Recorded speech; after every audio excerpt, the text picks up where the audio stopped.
Chapter 1. When Power Walks. In the diner's fluorescent lights buzzed overhead like dying wasps, casting their sickly yellow glow across the cracked vinyl booths. My feet ached in a way that had become familiar during my 7th month of pregnancy, a deep, persistent throb that started in my heels and radiated upward through swollen ankles. I pressed one hand against the small of my back as I refilled coffee for table 6, forcing my customer service smile to stay in place, despite the exhaustion that had seeped into my bones. Just 3 more hours, I told myself. 3 more hours and you can go home to Marcus. My husband worked nights at the warehouse, and I worked days at Rosie's diner. We were ships passing in the hallway of our tiny apartment, stealing kisses and leaving love notes on the refrigerator. It wasn't glamorous, but it was ours, safe, predictable. The bell above the entrance chimed, and I glanced up out of habit. That's when I saw him. He moved through the doorway like darkness personified, tall, broad-shouldered, dressed in a charcoal suit that probably cost more than my monthly rent. Everything about him screamed money and danger in equal measure. His black hair was styled with careless precision, and even from across the room, I could see the sharp angles of his face, the kind of masculine beauty that made women forget how to breathe. But it was his eyes that stopped me. Cold, dark, predatory, ancient. They swept across the diner with the casual assessment of a man who owned everything he looked at, and when they landed on me, I felt something electric shoot down my spine. Not fear exactly, though there was plenty of that. Something else. Something that made my pulse quicken in a way it hadn't since I'd first met Marcus. I looked away quickly, busying myself with wiping down table 7 even though it was already clean. "Excuse me." The voice behind me was deep, smooth as aged whiskey. "Is someone working the counter?" I turned and there he was. Up close he was devastating, the kind of handsome that felt dangerous, like staring directly at the sun. A thin scar traced along his left jaw, barely visible but undeniably there, a reminder that this man's life contained violence. Yes, sorry. I'll be right there." I stuffed my cleaning rag into my apron pocket and hurried behind the counter, acutely aware of how I must look. Tired, pregnant, ordinary. He didn't follow me to the counter. Instead, he moved to booth 3 by the window and sat down with the fluid grace of a panther settling onto a branch. 2 men in dark suits flanked him immediately, appearing from nowhere to stand on either side of his booth like silent sentinels. What the hell? I grabbed a menu and a glass of water, my hands trembling slightly as I approached. I'd served plenty of people during my 2 years at Rosie's. Truckers, businessmen, families, late-night drunks stumbling in for coffee. But I'd never served anyone who made the air itself feel heavier just by existing in it. "Welcome to Rosie's," I said, setting the water down carefully. "Can I start you with coffee, black?" His eyes never left mine, and whatever she's having. He gestured with one elegant hand toward the booth across from him, and I realized a woman had slid in opposite him. Blonde, beautiful, draped in designer clothes that matched his expensive aesthetic. She didn't look at me, too busy examining her perfect manicure. "Salad." "Dressing on the side," she said dismissively. I scribbled down their orders, hyper-aware of how his gaze tracked my every movement. It wasn't lecherous. I'd dealt with enough creeps to know the difference. This was something else. Curiosity, maybe, or calculation. "And you?" I asked, looking back at him. "Would you like anything to eat?" "Not hungry." A ghost of a smile touched his lips. "When are you due?" The question caught me off guard. Most customers either ignored my pregnancy entirely or made awkward jokes. His inquiry felt different. Direct, personal, almost intimate. "January," I answered, one hand unconsciously moving to my belly. 8 weeks. He nodded slowly, something unreadable flickering across his features. "First child?" "Yes." "Congratulations." The word felt heavy coming from him, weighted with meanings I couldn't decipher. Before I could respond, the blonde woman cleared her throat impatiently.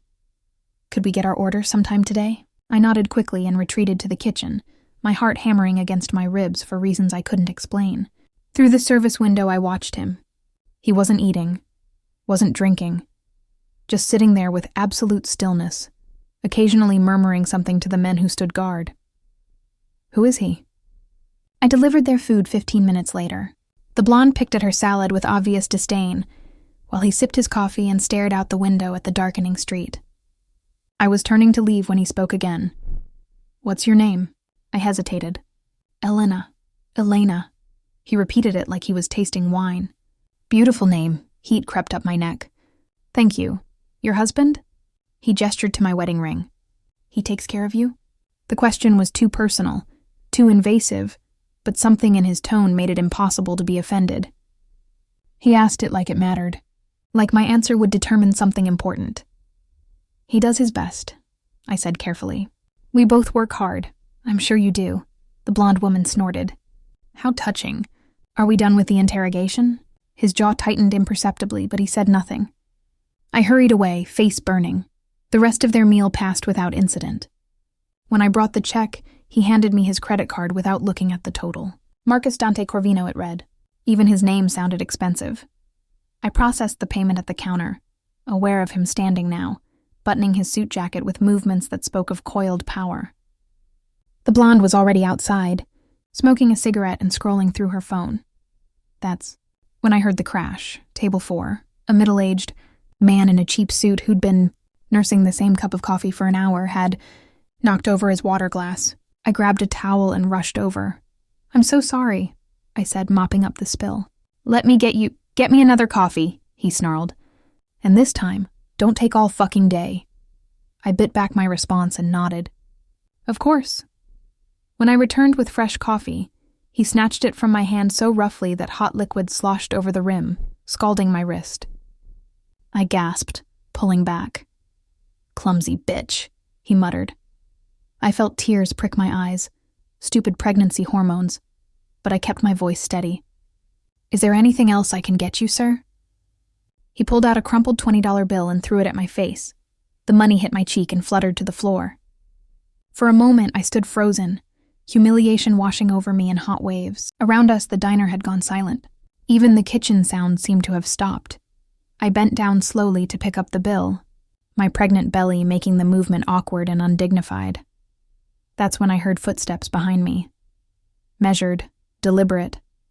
And when I straightened up, Marcus Dante Corvino was standing between me and table 4, and the temperature in the room had dropped 20 degrees. Apologize. His voice was soft, lethal. The man at table 4 paled. I what? To her. Those dark eyes had become black holes. Apologize. Now. Listen, buddy, I don't know who you think. Marcus moved so fast I barely saw it. One moment he was standing. The next, his hand was wrapped around the man's throat, lifting him partially out of the booth. I don't repeat myself, Marcus whispered. The man's face turned purple. I'm sorry. Marcus held him there for one more eternal second, then released him. The man collapsed back into the booth, gasping and clutching his throat. Marcus turned to me, and suddenly his face was different, softer, almost gentle. No one touches you, he said quietly. Remember that. Then he walked out of the diner, his guards falling into step behind him, leaving me standing there with my heart in my throat and $20 clutched in my shaking hand. Through the window, I watched him climb into a black Mercedes, and just before the car pulled away, he looked back at me one last time.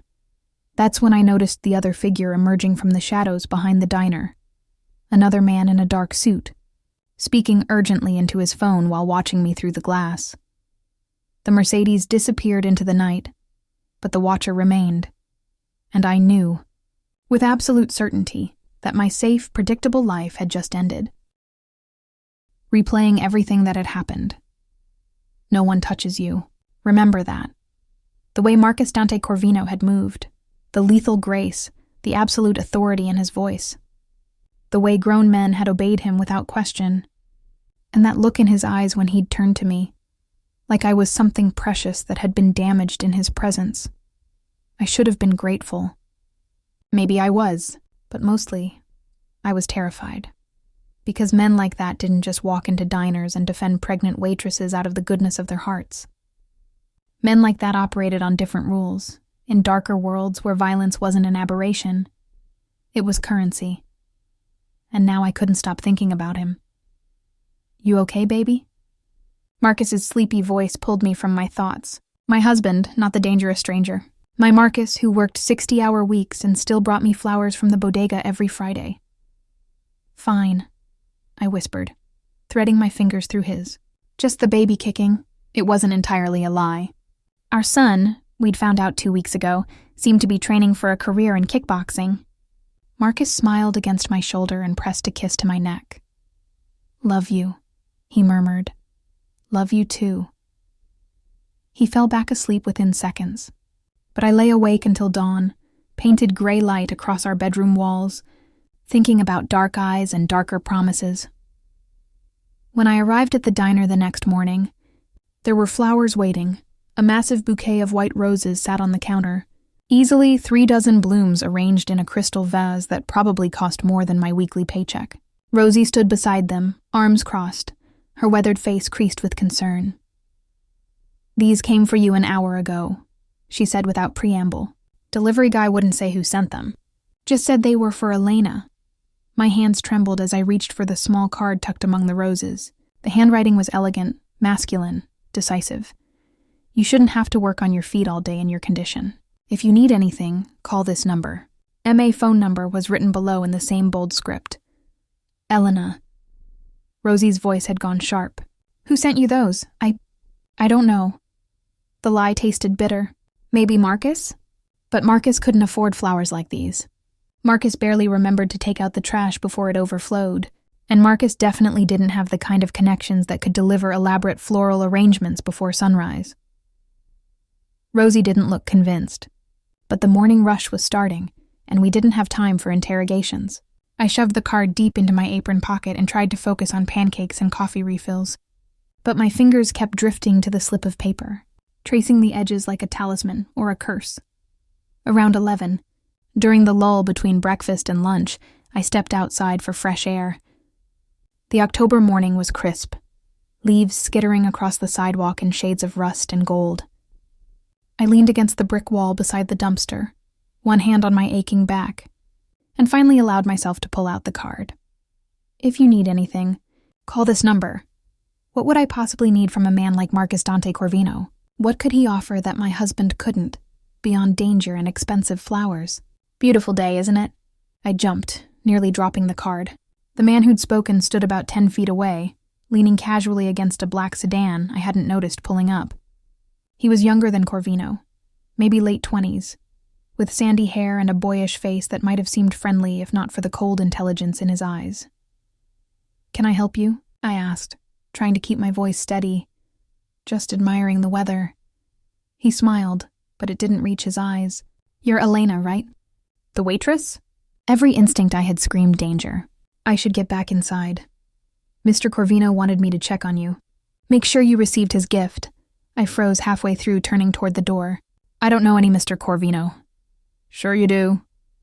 The man pushed off from the sedan, moving closer with the lazy confidence of a predator who knew his prey couldn't escape. You met him last night. He was very impressed with you. I'm married, I said firmly, holding up my left hand so the thin gold band caught the sunlight. He's aware. He respects that. Another step closer. Mr. Corvino simply wants to ensure your comfort. Working conditions here seem difficult, especially for someone in your condition. I'm fine. Are you? His gaze dropped pointedly to my swollen belly, then to my worn sneakers, the cheap uniform dress that barely stretched over my pregnancy curves. When's the last time you had a day off? When's the last time you didn't worry about making rent? How did he know about rent? About any of it? I don't need anything from him, I said, hating how my voice shook. Tell Mr. Corvino thank you for the flowers, but he'd like to see you again. The words hung in the air between us like a blade. That's not possible. Tonight. 8 o'clock. There's a restaurant called Luca's on 8th and Morrison. A car will pick you up from your apartment at 7:30. I'm not going anywhere with... It's not a request, Elena. Something in his tone made my blood run cold. This wasn't an invitation. It was a summons. And if I refuse? The man's smile widened, showing too many teeth. Mr. Corvino doesn't handle refusal well. But I'm sure it won't come to that. You seem like a smart woman. His gaze flickered to the diner behind me. Smart enough to know when someone's offering protection. Protection from what? He didn't answer. Just tipped an imaginary hat and climbed back into the sedan. As it pulled away, I noticed another car parked across the street. A dark SUV with tinted windows. The watcher from last night, I was being followed. My phone buzzed in my pocket. A text from Marcus. Working late again tonight. Don't wait up. Love you, perfect timing. Horrible timing. I looked down at the card still clutched in my hand. At the phone number that felt like both lifeline and noose. Then I went back inside. Threw away the roses despite Rosie's protests. And told myself I wouldn't go. I wouldn't. But at 7:15 that evening, standing in my tiny bathroom with my hands braced on the sink, staring at my reflection in the spotted mirror, I knew I was lying to myself, because the black sedan was already waiting, outside my building, and because part of me, the part I didn't want to acknowledge desperately, wanted to see those dark eyes again. I grabbed my jacket and my keys, left a note for Marcus saying I was visiting my sister across town, and walked outside into the October darkness. The car door opened like a mouth, and I stepped inside. The driver didn't speak as we pulled away from everything safe and familiar. He just drove through the city streets, deeper and deeper into neighborhoods where the buildings grew taller and the lights grew brighter, until we stopped in front of a restaurant that looked like it had been carved from marble and money. Luca's, where men in suits probably paid more for dinner than I made in a month. The driver opened my door. He's waiting inside. Private room, second floor. I climbed out on shaking legs, my pregnant belly feeling impossibly heavy, and walked through glass doors into a world I didn't belong in. A hostess in a dress that cost more than my wedding appeared immediately, smiling like she'd been expecting. Me, Ms. Elena.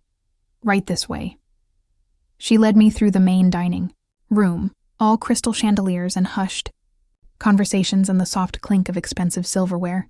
Then, up a curved staircase to a hallway lined with private rooms. She opened the last door, and there he was. Marcus Dante Corvino stood by a floor-to-ceiling window overlooking the glittering city, one hand in his pocket, the other holding a glass of amber liquid. He'd removed his suit jacket, and his white shirt was unbuttoned at the collar, revealing a hint of the powerful chest beneath. He turned when I entered, and something flashed across his face. Triumph? Relief? Hunger? Elena. My name was a prayer in his mouth. You came. Did I have a choice? His expression darkened. You always have a choice. Then I'm choosing to leave. I turned toward the door. I know who your husband is. I froze. Hand on the doorknob. Corvino moved closer, and I could smell him now. Expensive cologne, whiskey, and something darker. Danger personified. Marcus Rivera, he continued softly. Works at Riverside Warehouse. Owes $15,000 to some very bad people. The world tilted sideways. How do you... I know everything about you.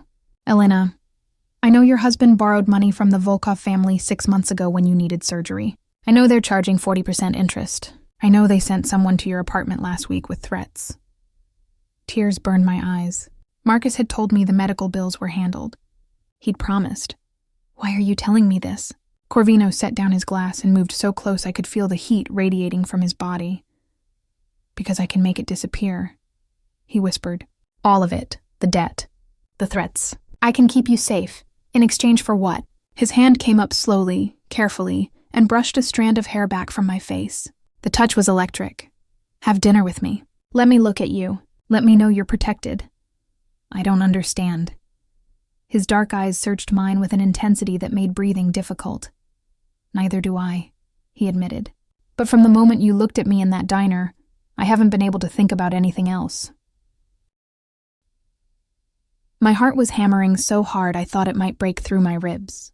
This is insane. I'm married. I'm pregnant. I know. His thumb traced along my jaw, impossibly gentle for hands that had choked a man unconscious less than 24 hours ago. And I don't care. The door behind me opened. We both turned. And standing in the doorway, face white with shock and rage, was my husband. Elena? Marcus's voice cracked. What the hell is going on? Behind him stood 3 men with guns. And suddenly Corvino's hand was on my waist, pulling me behind him, his entire body going rigid with lethal focus. Wrong room, he said softly. Turn around, one of the gunmen laughed. We're exactly where we need to be, Corvino. The Volkovs send their regards. My husband looked between me and the man whose body now shielded mine, and I saw the moment his heart shattered. Elena, he whispered. What did you do? The gunman raised his weapon, and everything exploded into violence. Chapter 3, Blood and Choices, everything happened in fragments, like a film reel breaking mid-scene. Corvino's arm locked around my waist, yanking me sideways as the first gunshot shattered the window behind us. Glass exploded inward, 1,000 crystal daggers catching the light. I screamed, but the sound was swallowed by more gunfire. Loud, impossibly loud, each crack making my bones vibrate. Marcus, my Marcus, dove behind an overturned table, his face twisted in confusion and terror. The 3 gunmen spread out across the doorway, weapons trained on Corvino, who'd somehow produced a gun from nowhere and fired twice in rapid succession. 2 men dropped, just like that. 2 bodies crumpling to the expensive carpet, blood blooming across their chests like obscene flowers. The 3rd gunman grabbed my husband by the collar, using him as a human shield. Don't move, Corvino, or the husband dies. Corvino's gun didn't waver. His body remained positioned between me and danger, every muscle coiled tight. When he spoke, his voice was winter itself. You made a mistake coming here. The Volkovs want their money. Rivera owes them and you're protecting his wife? The gunman's laugh was manic. That's rich. Even for you. Let him go. Corvino took 1 step forward, movements predator smooth. Walk away now and maybe I let you live. You think I'm afraid of... The door behind the gunman burst open. And suddenly Corvino's guards flooded in. 4 men in dark suits moving with military precision. The gunman swung his weapon toward them, and in that half-second of distraction, Corvino fired. The bullet caught the man in the shoulder. He screamed, dropping his weapon, and Marcus scrambled away, crawling across broken glass toward me. Elena, his voice cracked. Elena, what the hell? But Corvino was already moving, barking orders to his men in rapid Italian. 2 guards secured the wounded gunman. Another was on his phone, presumably calling cleanup. The 4th positioned himself at the door, weapon drawn. And through it all, Corvino kept his body between me and everything else, like I was something worth dying for. Are you hurt? His hands were on me suddenly, running over my arms, my shoulders, checking for injuries with an intimacy that felt both necessary and forbidden. Elena, look at me. Are you hurt? I couldn't speak, could barely breathe. The room spun around me in nauseating circles, and somewhere distant I realized I was hyperventilating, my hands pressed protectively over my belly. The baby, I finally gasped. Is the baby... Breathe. His voice changed, became softer, more human. 1 hand cupped my face while the other remained on my stomach, steadying me. Slow breaths. In through your nose. That's it. You're safe now. I've got you. Get away from my wife. Marcus was on his feet now, face bleeding from a cut above his eye, hands shaking as he pointed at Corvino with impotent rage. Get your fucking hands off her! Corvino didn't move, didn't even acknowledge him. His entire focus remained locked on me, dark eyes searching mine with something that looked almost like fear. Elena, breathe. I did. Long, shuddering inhales that tasted of gunpowder and expensive cologne.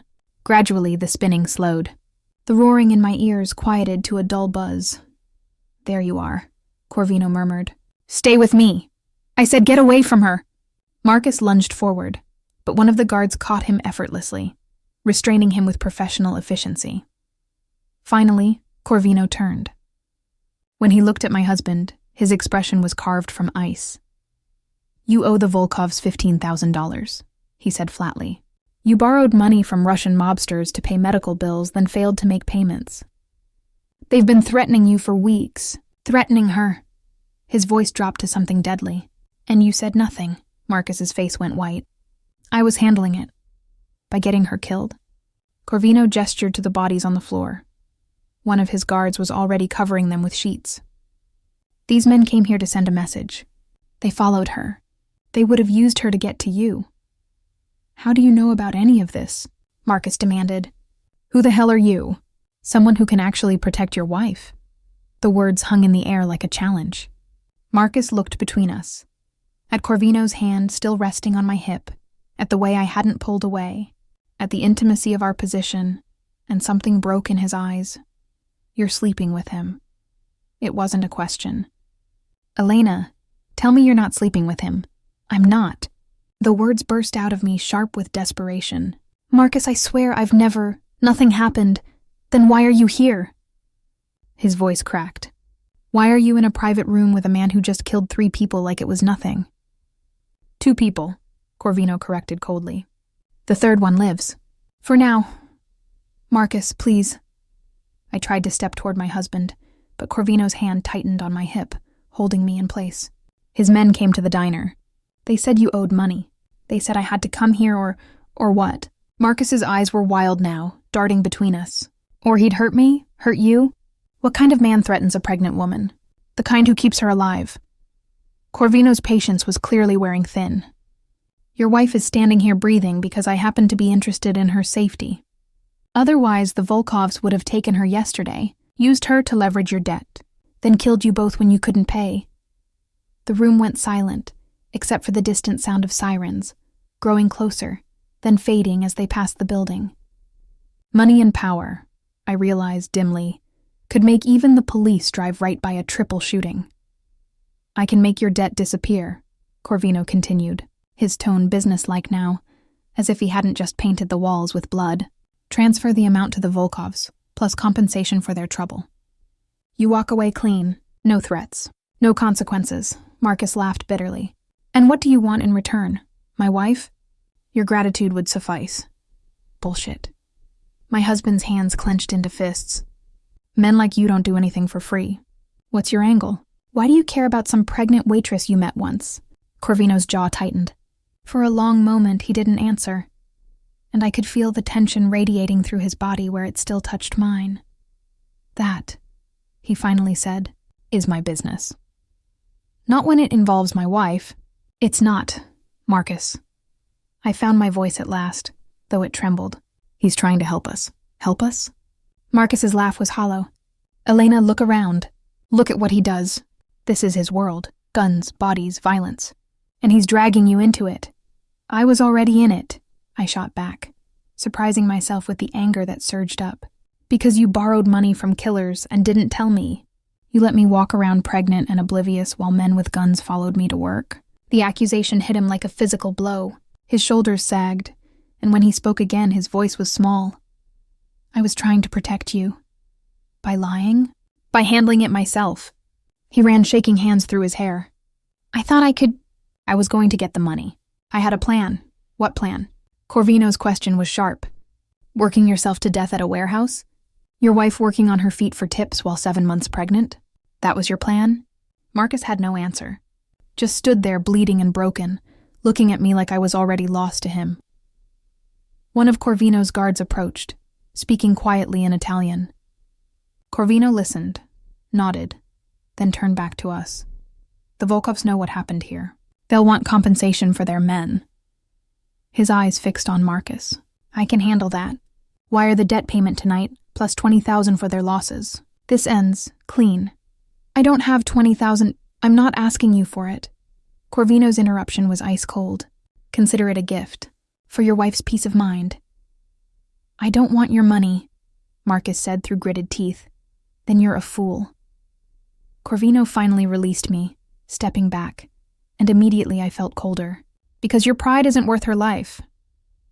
He pulled out his phone, typed something quickly, then showed the screen to Marcus. That's the confirmation number.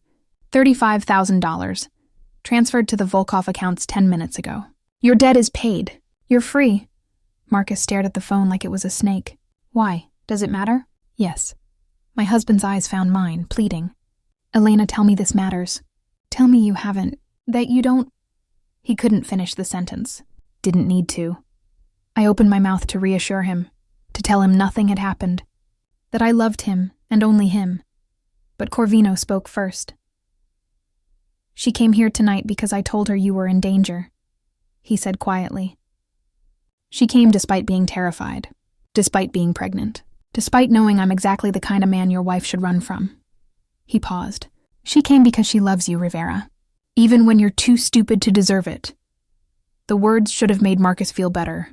Instead, I watched my husband's face as he looked at the way Corvino and I stood together, not touching anymore, but something connecting us nonetheless. Something unspoken and undeniable. "I want to go home," Marcus whispered. "Elena, please, let's just go home." I nodded, moving toward him, but Corvino caught my wrist. "One more thing."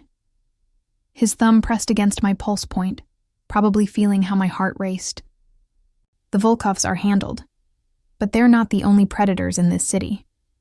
You need protection." "She has protection," Marcus snapped. "She has me." Corvino's smile was cruel. "You mean the man who couldn't protect her from his own debts?" "Stop."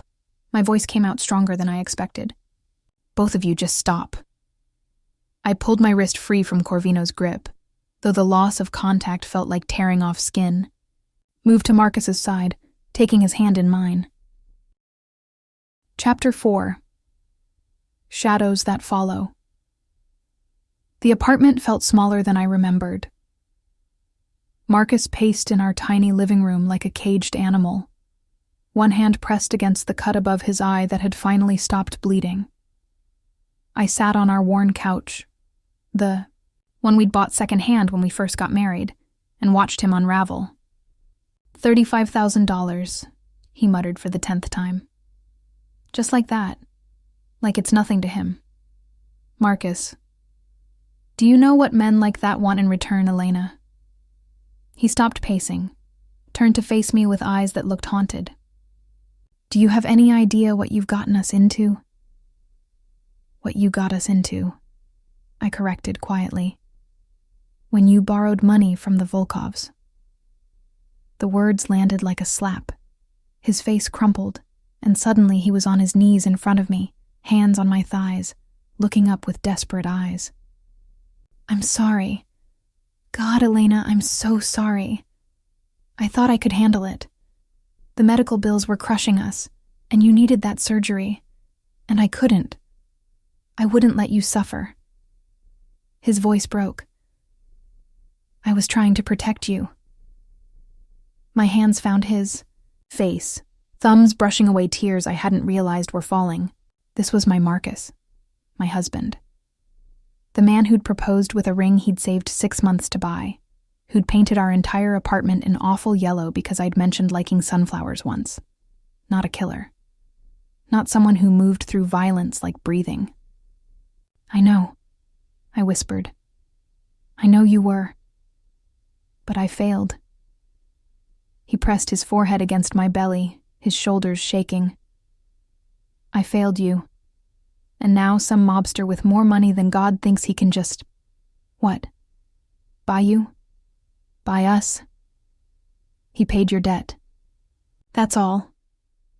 That's not all, and you know it." Marcus looked up, and the pain in his eyes made my chest ache. The way he looked at you, Elena.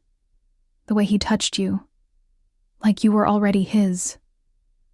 I wanted to deny it. Wanted to tell him he was imagining things, that Corvino meant nothing, that the electric charge I'd felt when those dark eyes found mine was just fear or adrenaline or anything else. But I'd never been good at lying to Marcus. "Nothing happened," I said instead. "Nothing is going to happen. We'll pay him back somehow, and we'll never see him again. You can't pay back a man like that." Marcus's laugh was bitter. "He doesn't want money.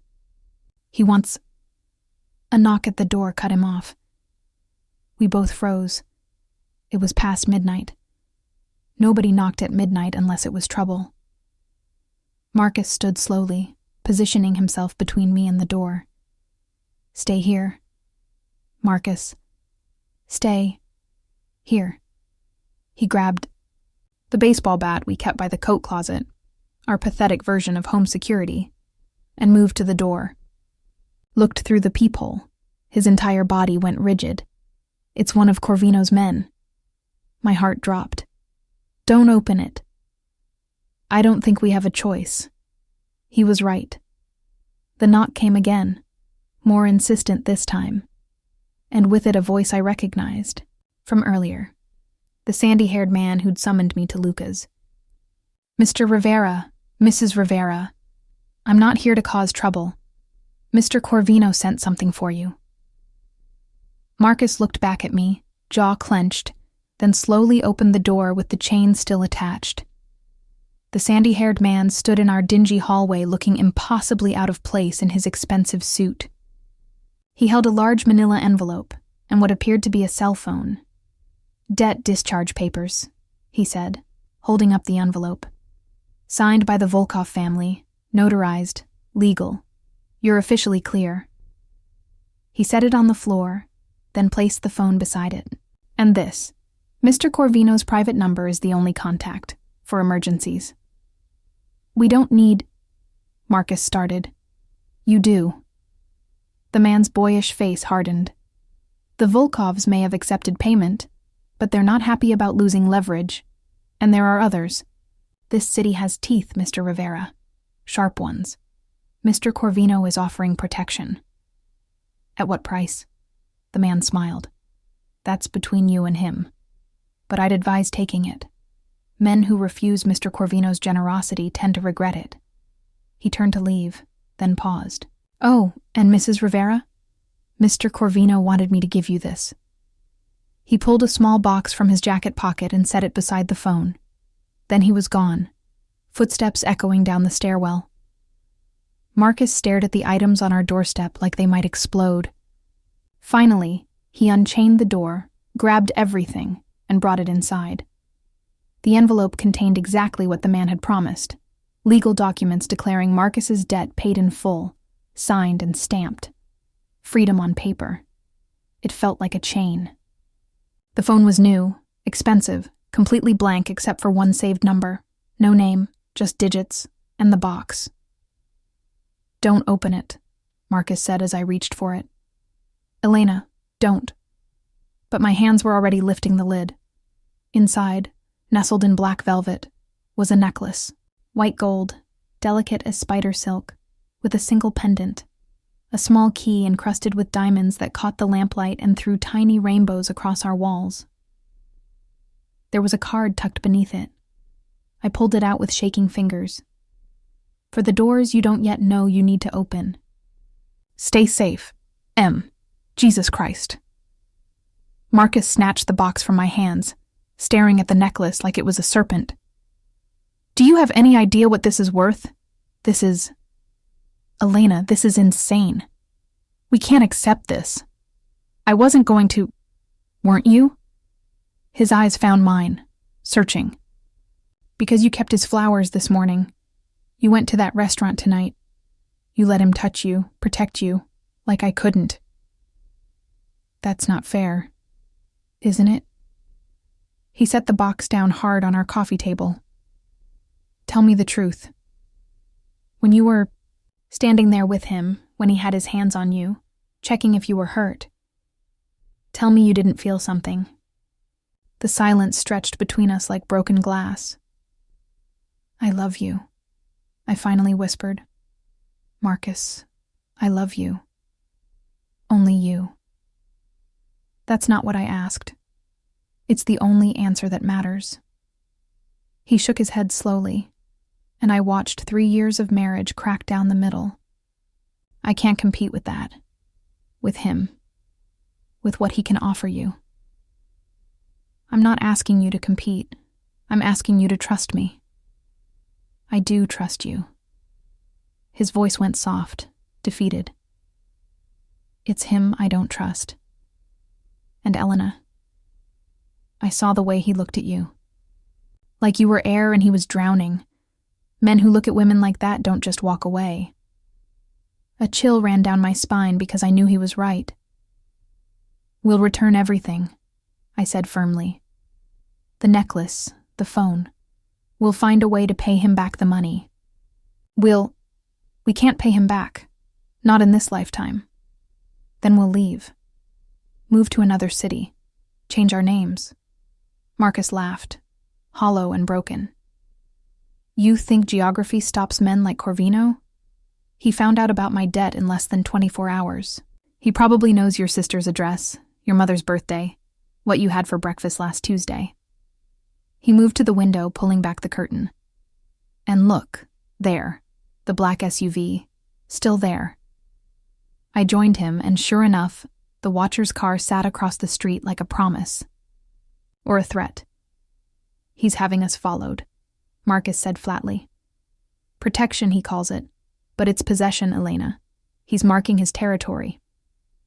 That's ridiculous. I'm not territory. I'm a person. I'm your wife. Then prove it. He turned from the window, desperation etched into every line of his face. Throw away the necklace. Destroy the phone. Tell me you're choosing us over whatever this is. I looked at the necklace glittering on our table, then at the phone with its single programmed number. At the discharge papers that represented our freedom. Freedom bought with blood money. Freedom that felt like a cage. Okay, I heard myself say. Okay, I'll get rid of it. All of it. Relief flooded Marcus's features. He pulled me into his arms, holding me tight enough to hurt, his face buried in my hair. Thank you. God, Elena, thank you. We'll figure this out. Together. Like we always do. I held him back, breathing in his familiar scent. Cheap soap and warehouse dust and safety. But over his shoulder I could see the necklace, the way it caught the light. The promise of doors I don't yet know I need to open. And I knew, with terrible certainty, that I was lying to him. Because I wasn't going to destroy anything. 3 days passed. 3 days of Marcus hovering over me constantly, checking the windows every hour, jumping at every noise. 3 days of the black SUV sitting across the street, changing drivers but never leaving. 3 days of the necklace hidden in my underwear drawer, and the phone tucked inside a box of tampons where Marcus would never look. 3 days of pretending. Everything was normal while feeling Corvino's presence in every shadow. On the 4th day, I returned to work despite Marcus's protests. We needed the money. Corvino's payment had cleared our debt, but it hadn't paid our rent or put food in our refrigerator. Normal life didn't stop just because you'd witnessed a shooting in a fancy restaurant. Rosie gave me suspicious looks all morning, but didn't ask questions. The breakfast rush kept me busy enough to almost forget the weight of the hidden phone in my apron pocket, the one I'd transferred from the tampon box that morning in a moment of weakness I couldn't explain. Just in case, I'd told myself. Just for emergencies. During my lunch break, I sat in the back alley, one hand on my belly where the baby kicked lazy spirals, and pulled out the phone. The single contact stared back at me. Anonymous. Waiting. I shouldn't call. I wouldn't call. My thumb hovered over the number. Elena. I jumped, nearly dropping the phone. Whirled around to find Corvino leaning against the alley entrance, hands in his pockets, watching me with those dark, knowing eyes. He looked different in daylight, less dangerous somehow, though I knew that was an illusion. He wore dark jeans and a black sweater, no suit jacket, his hair slightly disheveled by the October wind. Almost normal, almost human. What are you doing here? My voice came out breathless. Checking on my investment. He pushed off the wall, moving closer with that predatory grace. You look tired. I'm pregnant and working double shifts. Tired is my baseline. You shouldn't be working at all. I don't recall asking your opinion. A smile ghosted across his lips. No, you never ask for anything. That's part of your problem. I don't have a problem, don't you? He stopped a few feet away, close enough that I could smell his cologne. Different than before, something warmer. You're standing in an alley holding a phone you swore to your husband you'd destroy, looking at a number you promised never to call.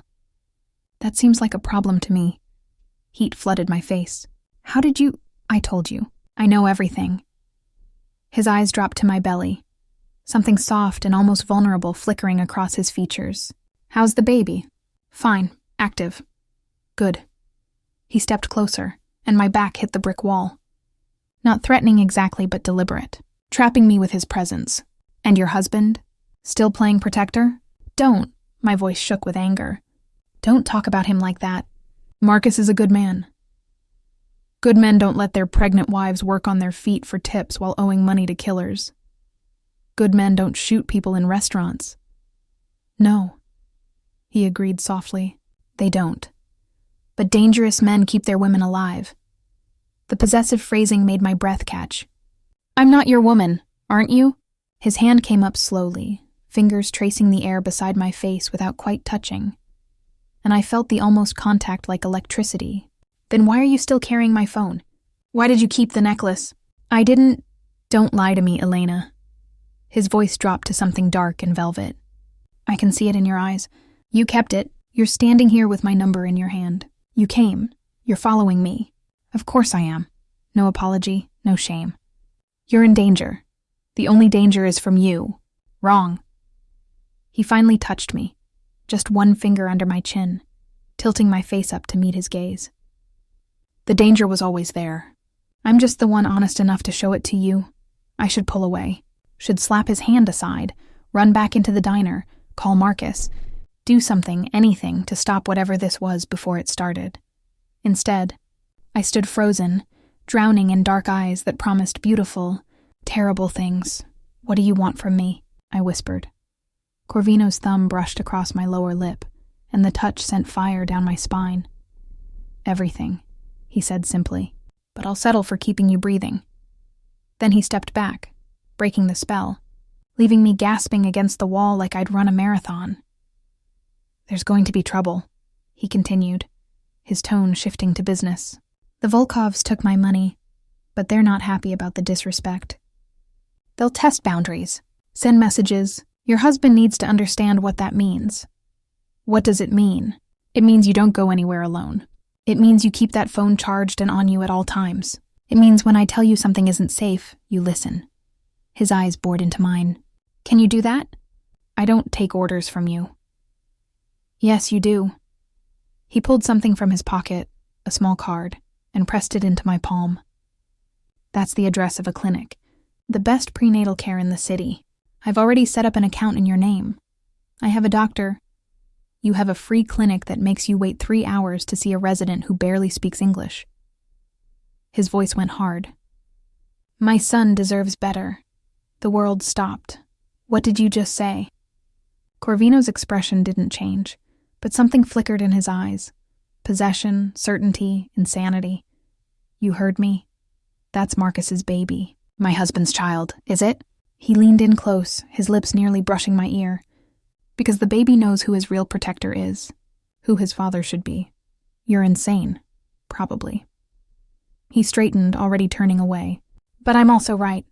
And deep down, in the part of yourself you're terrified to acknowledge, you know it. Stay away from me, I called after him, my voice breaking. Stay away from my family. He paused at the alley entrance, looked back over his shoulder with a smile that was equal parts promise and threat. Too late. Elena, you became mine the moment you walked into that restaurant. Then he was gone.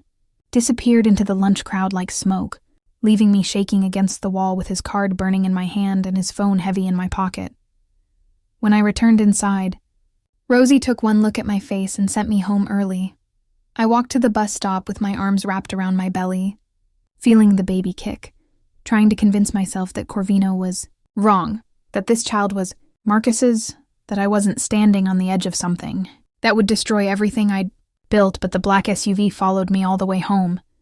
And when I finally crawled into bed that evening, I dreamed of dark eyes and dangerous promises, and woke up crying. Chapter 5.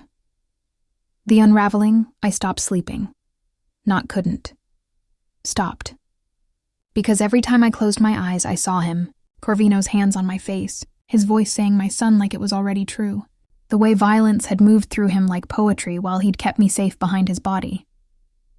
Marcus noticed. Of course he noticed. Baby, You need to rest, he murmured on the 6th night, his hand gentle on my shoulder as I sat at our kitchen table at 3 a.m, staring at nothing. This isn't good for you. For the baby. I'm fine. You're not fine. You haven't been fine since... He trailed off, unable to even name it. Since the restaurant. Since Corvino. Since our life had been turned inside out. I wanted to tell him everything. About Corvino appearing in the alley. About the clinic card I'd hidden in my wallet. About the dreams that left me breathless and guilty, and aching for things I had no right to want. Instead, I said, I'm just uncomfortable. 3rd trimester insomnia. It's normal. The lie tasted like ash. Marcus sighed, pressing a kiss to the top of my head. I'm working a double tomorrow. Mr. Peterson said he needs someone for the overnight inventory. The pay is time and a half. More hours at the warehouse. More time apart. More opportunities for the space between us to grow wider. Okay, I whispered. Be careful. Always am. He headed back to bed, but paused in the doorway. Elena, I love you. You know that, right? Whatever happens, I love you. The words felt like goodbye. I love you too. After he fell asleep, I pulled out Corvino's phone from its hiding place and stared at it until dawn painted gray light across our kitchen walls. I never called, but I never put it away, either. The next morning brought rain, cold, October rain that turned the city's streets into rivers of reflected neon. I called in sick to the diner, something I never did, and spent the day in our apartment feeling like a stranger in my own life. The baby kicked constantly, like he could sense my agitation. I pressed my hands to my belly and tried to feel what I was supposed to feel. Connection, maternal certainty, Marcus's child growing inside me. Instead, I heard Corvino's voice. My son deserves better. At 2 p.m, someone knocked. Not the polite knock of neighbors or delivery drivers. The kind of knock that meant business. I looked through the peephole and saw a woman I didn't recognize. Early 30s, sharply dressed, carrying a designer bag that probably cost more than our rent. Behind her stood one of Corvino's guards, the silent sentinel confirming who'd sent her. I opened the door with the chain attached. Can I help you? Mrs. Rivera? The woman's smile was professional, warm. My name is Dr. Sarah Chen. Mr. Corvino asked me to check on you. My stomach dropped. I don't need... Please. She held up her hands, showing she meant no harm. I'm an obstetrician. One of the best in the city, if you don't mind me saying. Mr. Corvino was concerned about your prenatal care and asked me to do a house call. No charge, no obligation, just a wellness check. I have a doctor. I'm sure you do. Her eyes were kind but knowing. But when was your last appointment? When was the last time someone checked your blood pressure, listened to the baby's heartbeat, made sure everything was progressing normally? 6 weeks ago. It had been 6 weeks because the clinic was always booked, and I'd missed my last appointment when Marcus had needed me to cover his shift. Dr. Chen saw the answer on my face. May I come in? Just for 20 minutes. Let me make sure you and the baby are healthy. That's all. Against my better judgment, I unchained the door. She worked efficiently, spreading her equipment across our coffee table like she did house calls in shabby apartments every day. Blood pressure cuff, fetal Doppler, measuring tape, all top of the line, all speaking of money I didn't have. Your blood pressure is elevated, she said after several minutes, concern creasing her brow. Not dangerously so, but higher than I'd like to see.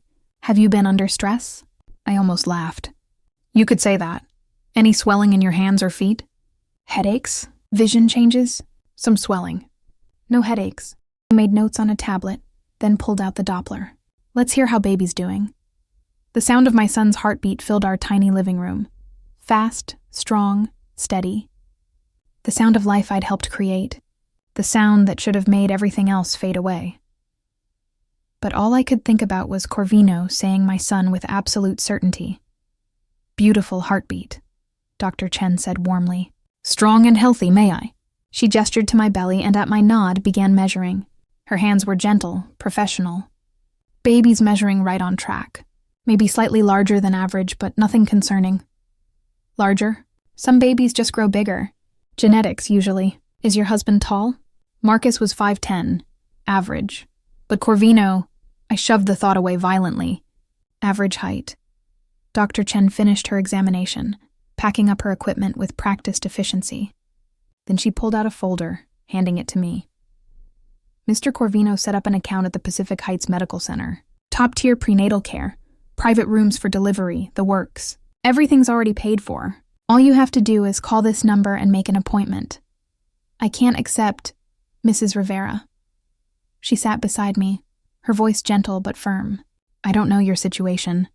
I don't know what arrangement you have with Mr. Corvino, but I do know this. You're 7 months pregnant with elevated blood pressure. You haven't had proper prenatal care in over a month, and you're clearly under enormous stress. Those are risk factors for you and the baby. Tears pricked my eyes. My husband would want you and his child to be safe and healthy, I'm sure. She squeezed my hand. This isn't about pride, Mrs. Rivera. This is about making sure you both make it through this pregnancy safely. Can you do that? For your baby? She left the folder on the table and saw herself out, the guard following silently behind. I sat there for a long time, staring at the folder like it might bite. Finally, I opened it. Inside were glossy brochures showing pristine hospital rooms, smiling doctors, state-of-the-art equipment. A world away from the overcrowded clinic where I'd been getting my care, and a handwritten note in familiar bold script. Your health isn't negotiable. Neither is his. Call the number. And I pressed my hands to my face and cried, because he was right. Because I was terrified. Because my marriage was crumbling and I was falling for a man who killed people as easily as breathing. And I didn't know how to stop any of it. The phone, Corvino's phone, sat on the table beside the folder. Waiting, always. Waiting. I picked it up with shaking hands and typed out a message before I could stop myself. Stop doing this. Stop trying to take care of me. I'm not yours. The response came within seconds. You're carrying my future. That makes you mine in every way that matters. Use the clinic. That's not a request. My fingers flew across the keyboard. This baby is Marcus's. My husband's. You're delusional. 3 dots appeared. Disappeared. Appeared again. Then, have your husband's blood tested. Then have the baby's tested after he's born. I already know the results. My blood turned to ice. What are you talking about? Your husband has O-negative blood. Universal donor. I had his medical records pulled. Very thorough man. You're Marcus. Gave blood 3 times last year at the warehouse drives. I stared at the message, my heart pounding. So I have AB positive blood. Very rare. Only 3% of the population. And you, Elena, you have B positive. I had your clinic records pulled too. Don't be angry. I needed to know everything about you. I couldn't breathe. Couldn't think. I don't understand what you're... 2 parents with O and B blood types can only produce O or B children. They cannot produce AB. Biology, Elena. Simple genetics. If that baby has AB blood, he's not Marcus's. He's mine. The phone slipped from my hands and clattered to the floor. No, that wasn't possible. We'd never.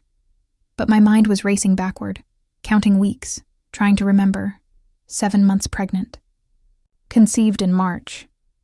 Late March, because I'd had my period the first week of the month. I was certain I'd complained to Marcus about the cramps. And then, oh God, the charity event.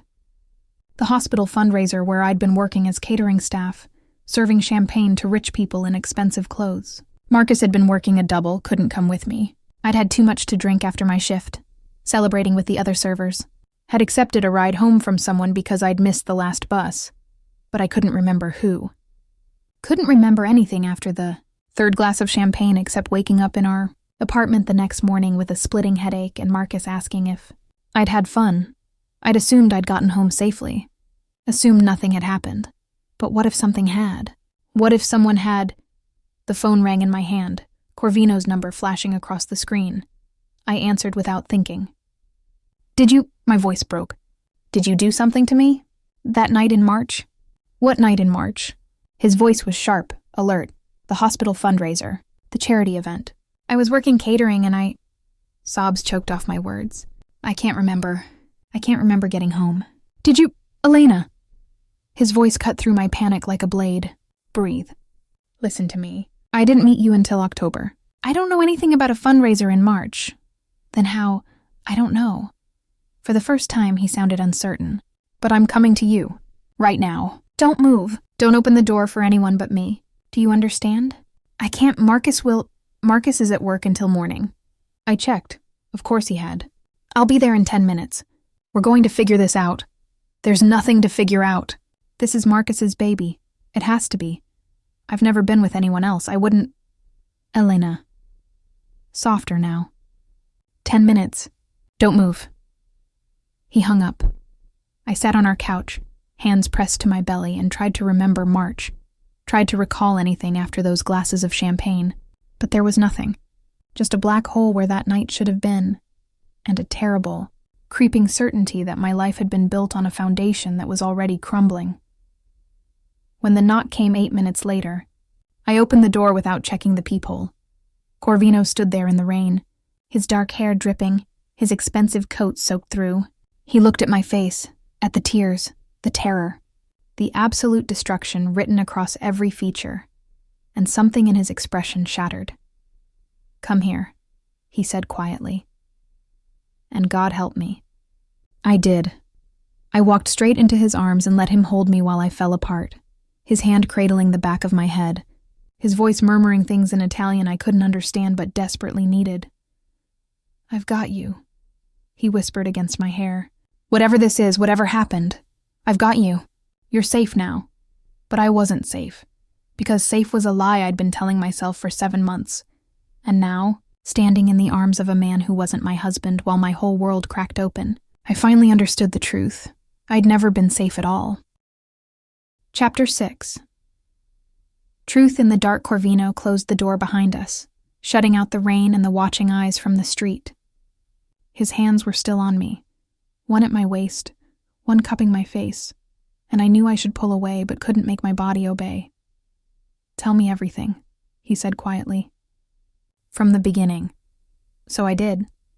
I told him about the hospital fundraiser, about serving champagne to people who didn't see servers as human, about celebrating after with the other staff, drinking more than I should have because Marcus was working and I was tired of always being responsible, about the fuzzy edges of that night, the missing hours, waking up in my own bed with my clothes on but feeling wrong somehow.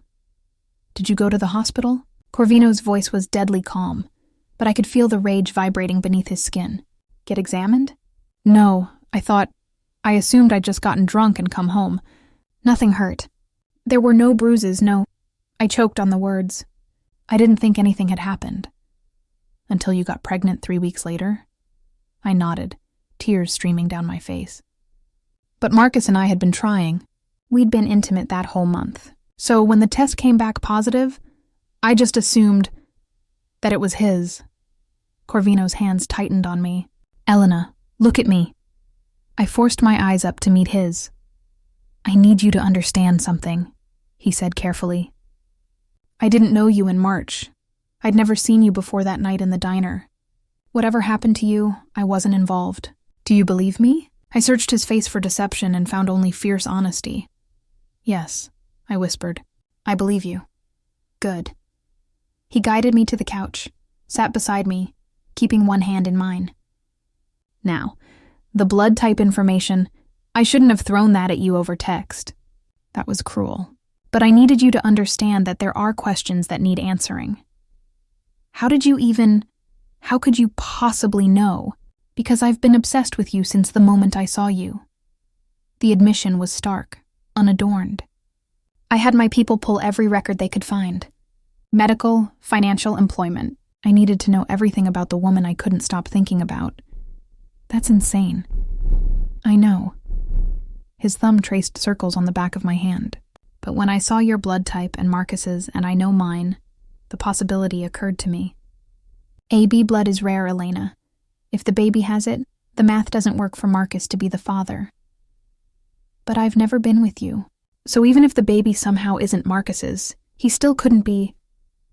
I couldn't finish the sentence. Couldn't voice the impossibility. Corvino was silent for a long moment, his jaw working. Then, "My younger brother, Dante. He's been dead for 2 years, but he looked like me. Similar build, similar features, and he had the same blood type. The world tilted sideways. What are you saying? I'm saying that in March, there was a hospital fundraiser that my family's foundation sponsored. Dante attended in my place because I was handling business overseas. His voice went flat, emotionless, the tone of a man forcing himself through something unbearable. And Dante had a problem. Women. Power. Taking what he wanted. No. I tried to pull my hand away, but he held firm.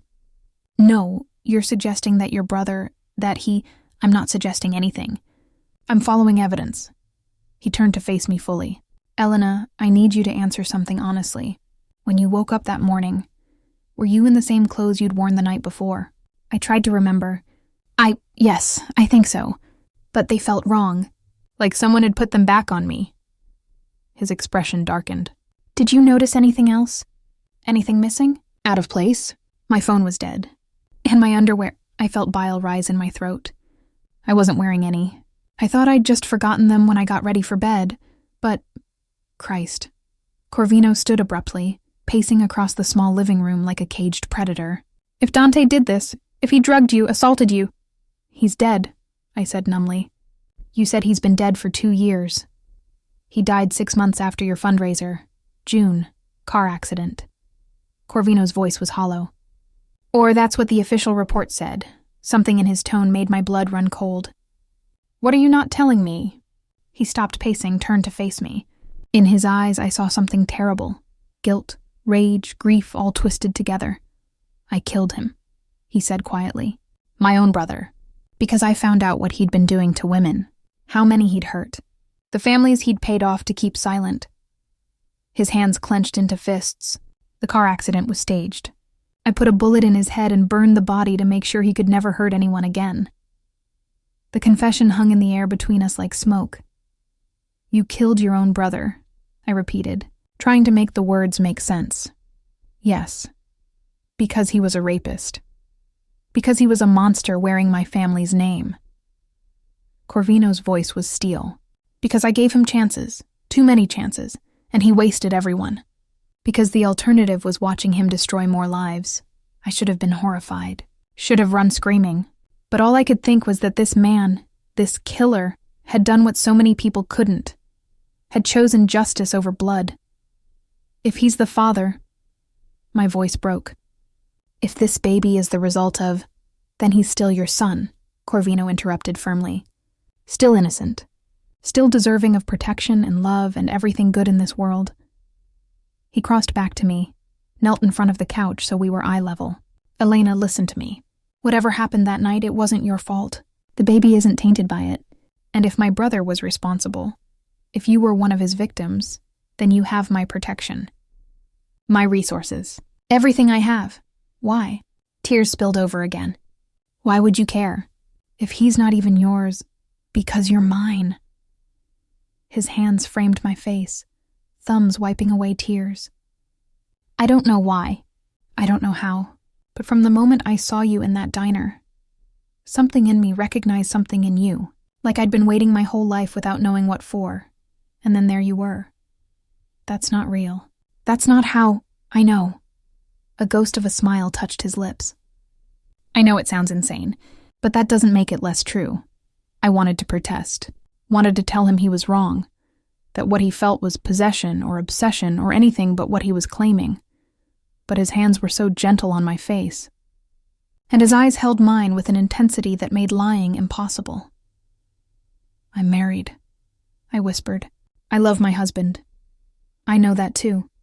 He didn't move, didn't pull away. And I'll never ask you to leave him. But I can't walk away from you, Elena. I've tried. God knows I've tried. But every time I think about you working yourself to exhaustion, living in this apartment that isn't safe, carrying a child who might be my blood, I can't breathe. This is wrong. Probably. His forehead rested against mine. But wrong is all I know how to be.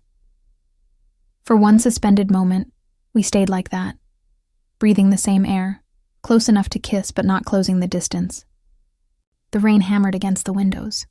The baby kicked against my belly, a reminder of all the complications neither of us could undo. Then Corvino pulled back, composure sliding back into place like armor. "We need to know the truth," he said. "All business now. About the baby's paternity. About what happened that night. I have people, investigators who specialize in this kind of thing. Give me the name of the catering company, the names of anyone you remember from that night.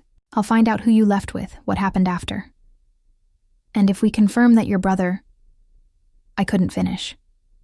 "Then we handle it. Together." He stood, pulling out his phone. "But first you're coming with me." "What?" "No, Marcus will be home in the morning, and you'll be back before then. But right now, you need to be somewhere safe while I make calls. Somewhere my enemies can't reach you while I'm distracted with this. I'm not going to your house. Not my house. Somewhere neutral." He was already texting, fingers flying across the screen. "There's a hotel downtown. Penthouse suite, private security. You'll have everything you need. Corvino, this is crazy. Elena." He looked up, and the raw emotion in his eyes stole my breath. "Please, let me protect you while we figure this out. That's all I'm asking. A few hours somewhere safe so I can focus on finding answers instead of worrying about you." I should have said no. Should have stayed in my apartment, in my marriage, in the lie I'd been living. But the truth was I was terrified. Terrified of what we might discover. Terrified of the black hole in my memory. Terrified of how much I wanted to say yes to this man who'd burst into my life and turned everything upside down. "Just tonight," I heard myself say. "I'll come back before Marcus gets home." Relief flooded his features. "Thank you." 20 minutes later, I was in the back of his Mercedes, my overnight bag hastily packed, watching the city lights blur past through rain-streaked windows.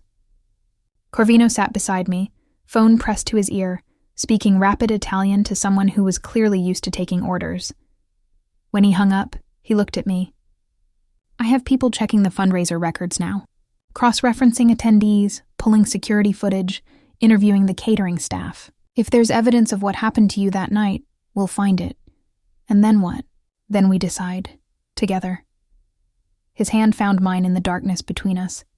"But Elena, whatever we find, you need to understand something. The baby's paternity doesn't change how I feel about you, even if he's not blood, even if he's Marcus's after all. It doesn't change this." "This what?" I whispered. "What is this?" Corvino turned to face me fully, and in the shifting shadows of passing streetlights, his expression was devastating. "Inevitable," he said simply. "This is inevitable." The car pulled up to a gleaming high-rise that looked like it housed more money per floor than most people saw in a lifetime. A doorman appeared with an umbrella, ushering us inside to a marble lobby that smelled of expensive flowers and exclusivity. We rode the elevator in silence to the top floor. Corvino's hand never left mine. The penthouse suite was larger than my entire apartment, floor-to-ceiling windows overlooking the rain-soaked city, furniture that looked sculpted rather than made, everything speaking of wealth and power, and a world I didn't belong to.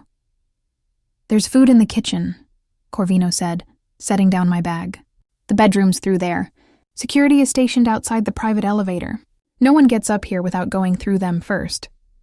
You really think someone would... I think you've stumbled into something complicated and dangerous, and I'm not taking chances with your safety." He moved to the door, then paused. "Elena, whatever happens, whatever we find out, you're not alone in this anymore. Understand?" I nodded, not trusting my voice. He left, and I stood in that ridiculous penthouse feeling like Alice after she'd fallen down the rabbit hole. My phone buzzed. "Marcus texting, missing you. Can't wait to hold you tomorrow. Love you so much." Guilt crashed over me in waves. I texted back, "Love you too. Be safe." Then I walked to the floor-to-ceiling windows and stared out at the city, one hand on my belly, and wondered how my life had become something I no longer recognized. Behind me, on the marble counter, Corvino's phone, the one he'd left for me, buzzed with an incoming message. I picked it up, knowing I shouldn't. The message was from an unknown number, but the content made my blood freeze. "The Rivera woman is asking questions about March. Strongly advise containment before she remembers too much. The family's reputation can't handle another scandal." And below it, an attachment. A grainy security photo from the hospital fundraiser. showing me in my catering uniform, stumbling, being supported by a man whose face was partially obscured, a man wearing a Corvino family ring, but the message wasn't to Corvino. It was about him, which meant someone in his organization was watching him, watching us, and that march. Night had involved more than just his dead brother. My hand shook as I forwarded the message to Corvino's real phone, then deleted the evidence. When I looked up, my reflection in the window showed a woman I barely knew. 7 months, pregnant, possibly carrying a dead man's child, falling for a killer, and caught in something far more dangerous than I'd imagined. The baby kicked hard, and I pressed my hand to the spot, tears streaming down my face. "I'm sorry," I whispered to my unborn son. "I'm so sorry for all of this." Outside, lightning split the sky, and in the distance I could have sworn I saw the black SUV that had been following me for days, still watching, still waiting. Chapter 7. The Truth Bleeds. I didn't sleep that night either. Instead, I paced the penthouse like a ghost, my mind replaying that security photo over and over. The stumbling, the supporting hand, the Corvino family ring catching the light. Dante. It had to have been Dante, unless it wasn't. At 3 a.m, the private elevator chimed. I froze in the kitchen, one hand instinctively protecting my belly, the other reaching for a knife from the butcher block. Corvino stepped out, looking like he'd aged a decade in the hours since he'd left. His shirt was wrinkled, tie gone, dark circles carved beneath his eyes. When he saw me standing there armed with a kitchen knife, something like approval flickered across his face. "Good instincts," he said quietly, "but you can put that down." "It's just me." I set the knife aside with shaking hands. "Did you find something?" "Yes." He moved to the bar, poured himself 3 fingers of whiskey, downed it in one swallow. "And you're not going to like it." "Tell me." He poured another drink, then seemed to think better of it, and set the glass down. When he turned to face me, his expression was carved from stone. I pulled every piece of security footage from that night, interviewed 12 members of the catering staff, found the bartender who served you drinks. He paused. "Elena, you were drugged. Rohypnol, most likely. Your 3rd glass of champagne came from behind the bar, not from your tray. Someone specifically targeted you. The room spun." I gripped the counter to stay upright. "Who?" "That's where it gets complicated." He pulled out his phone, brought up a video. "This is from the parking garage camera. 11:43 p.m. He pressed play. The footage was grainy but clear enough. Me, stumbling badly, being half carried by a man in an expensive suit. His face was turned away from the camera, but the Corvino ring on his hand was unmistakable as he helped me into the passenger seat of a black sedan. "That's my brother's ring," Corvino confirmed. "He wore it every day. Never took it off, so it was him. Dante did this to me. Wait." He fast-forwarded the footage. "Watch what happens next." 20 seconds later, another man appeared. Shorter, stockier, moving with purpose. He opened the driver's side door and climbed in. The car pulled away. "That's not Dante," Corvino said flatly. "That's Vincent Russo, one of my father's oldest soldiers. He's been with the family for 30 years. My blood turned to ice. I don't understand. Neither did I. So I kept digging. He swiped to another video. "This is from a traffic camera 6 blocks from the fundraiser. 40 minutes later. The same black sedan, pulling into an underground parking structure I didn't recognize. That's a building my family owns. Private apartments we use for various purposes." His jaw clenched. "Including entertaining guests we don't want seen at the main estate." Oh God. Nausea rolled through me. How many women? I don't know yet. But I'm going to find out. He put the phone away, moved closer but didn't touch me. "Elena, I need to ask you something, and I need you to be completely honest. When you woke up the next morning, do you remember anything? Any sounds, sensations, fragments of memory?"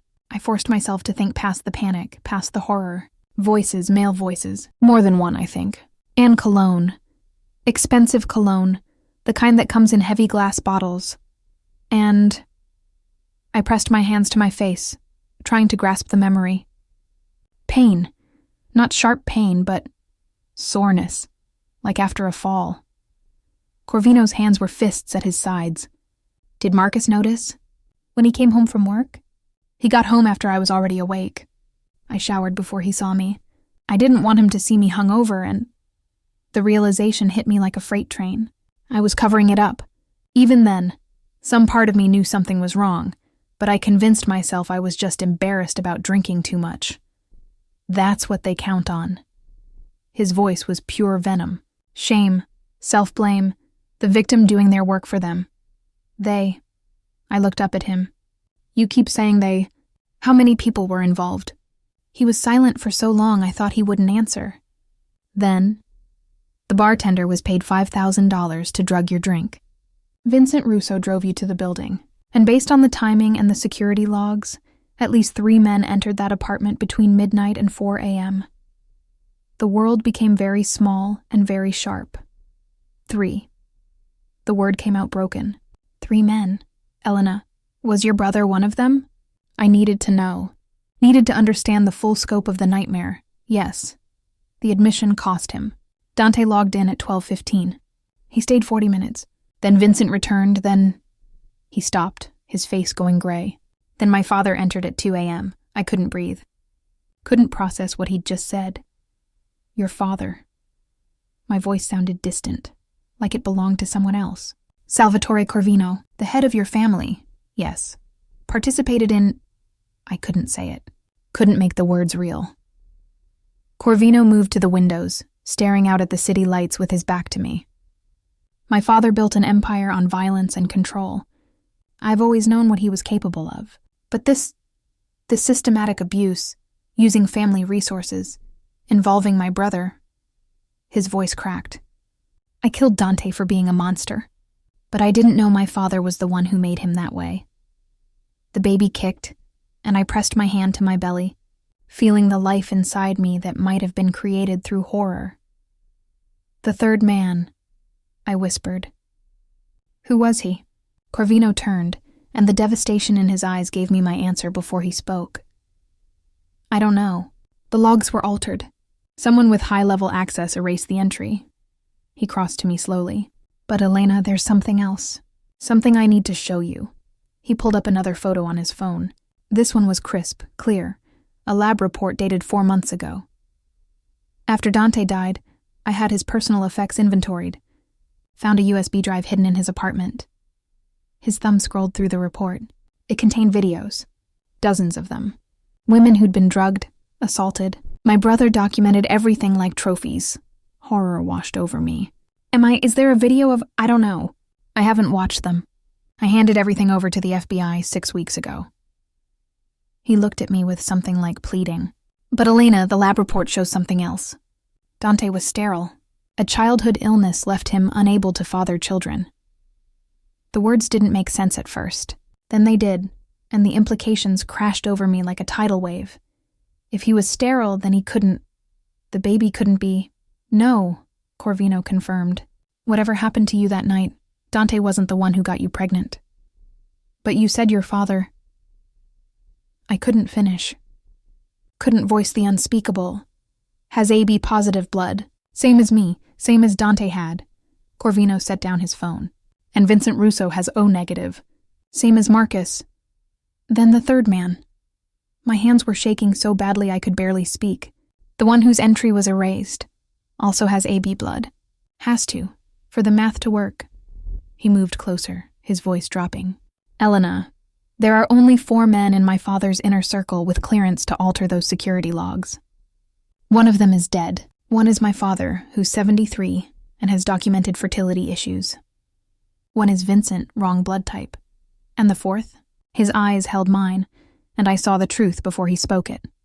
My uncle, Marco Corvino, 52 years old, AB positive blood. My father's younger brother and second in command. He paused.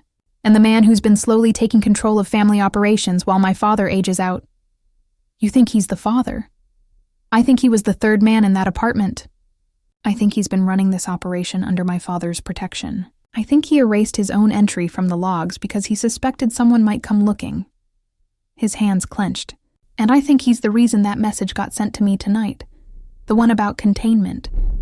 He knows we're investigating, the message. I'd almost forgotten in the horror of everything else. Corvino, that message wasn't sent to you. It was sent about you. To someone else in your organization? His head snapped up. What? The message I forwarded you. It was on the phone you left me. But it was clearly meant for someone else. Someone who's reporting to your uncle about what you're doing. Understanding blazed across his features. You're being watched. Not just by my men, by his. The SUV, I breathed. The one that's been following me for days. Isn't mine. His face went hard. Christ. He's been tracking you since that first night at the diner. He saw us together, realized you were pregnant, suspected that I might be carrying his child. The full picture clicked into place with sickening clarity. And now that I'm asking questions, I'm a liability. No. Corvino's hands gripped my shoulders. No, you're under my protection. Marco wouldn't dare, he already did. 7 months ago, I pulled away from him. What's to stop him from finishing what he started? The elevator chimed behind us. We both whirled around. A man stepped out, older than Corvino, with silver threading through his dark hair and the same sharp features that marked the family resemblance. He wore a perfectly tailored suit and smiled with too many teeth. Hello, nephew, Marco Corvino said pleasantly. We need to talk. Behind him, 3 guards emerged from the elevator. All armed, Corvino moved instantly, positioning himself between me and his uncle. You're not welcome here. In a penthouse owned by the family, I think you'll find I have every right to be here. Marco's eyes slid past his nephew to me, and you must be Elena. You're even more beautiful than I remembered. The words turned my blood to ice. Get out, Corvino growled. Now. I'm afraid that's not possible. You see, you've been asking questions, making accusations, involving federal authorities. Marco tisked softly. That's family business you're exposing, Marcus. Your father is very disappointed. My father doesn't know the truth about what you've been doing, doesn't he? Marco's smile widened. Oh, nephew, you really are naive sometimes. Where do you think I learned it? Corvino's entire body went rigid. You're lying, am I? Ask yourself.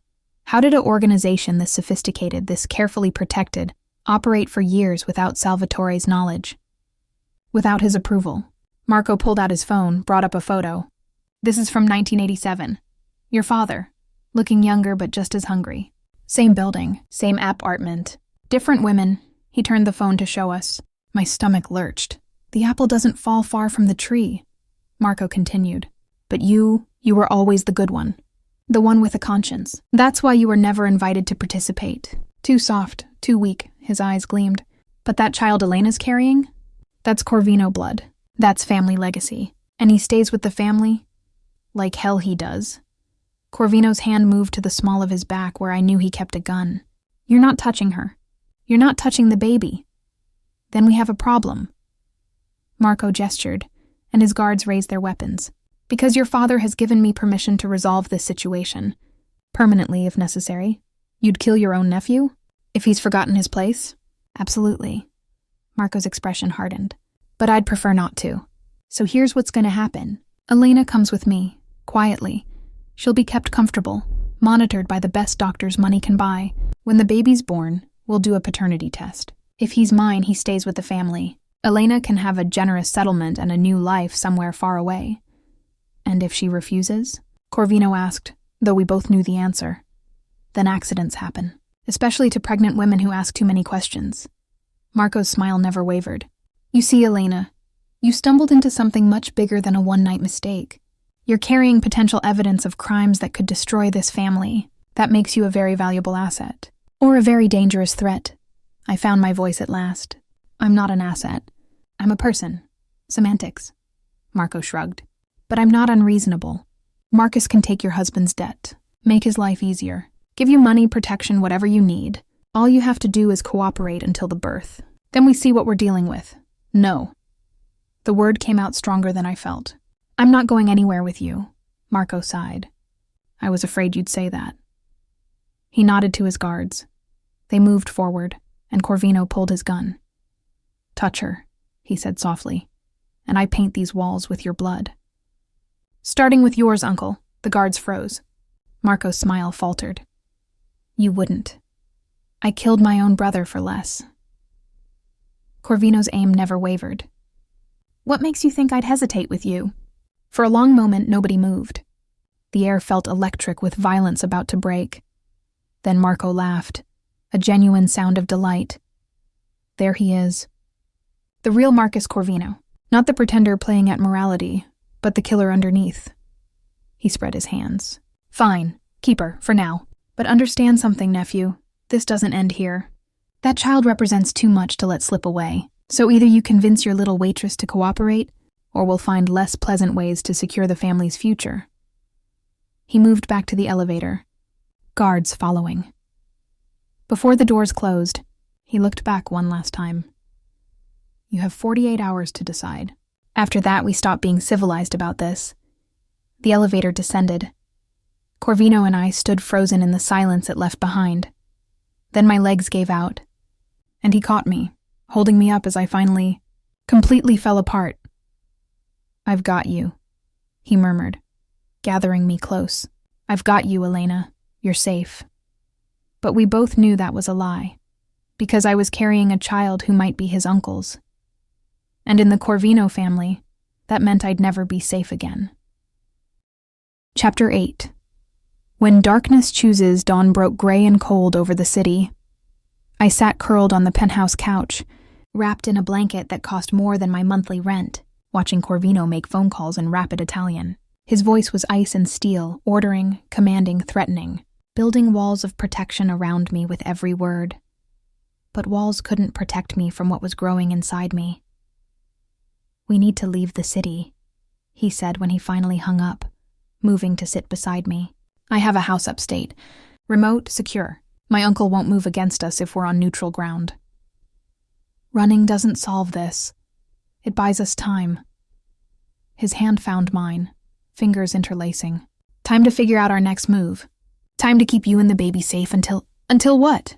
I turned to face him, and I knew my eyes were wild, desperate. Until your uncle gets tired of waiting and sends more men? Until your father decides family reputation is worth more than my life? There's no endgame here where I win, Corvino. Marcus, he corrected softly. When we're alone, call me Marcus. The intimacy of his given name felt like a line we shouldn't cross.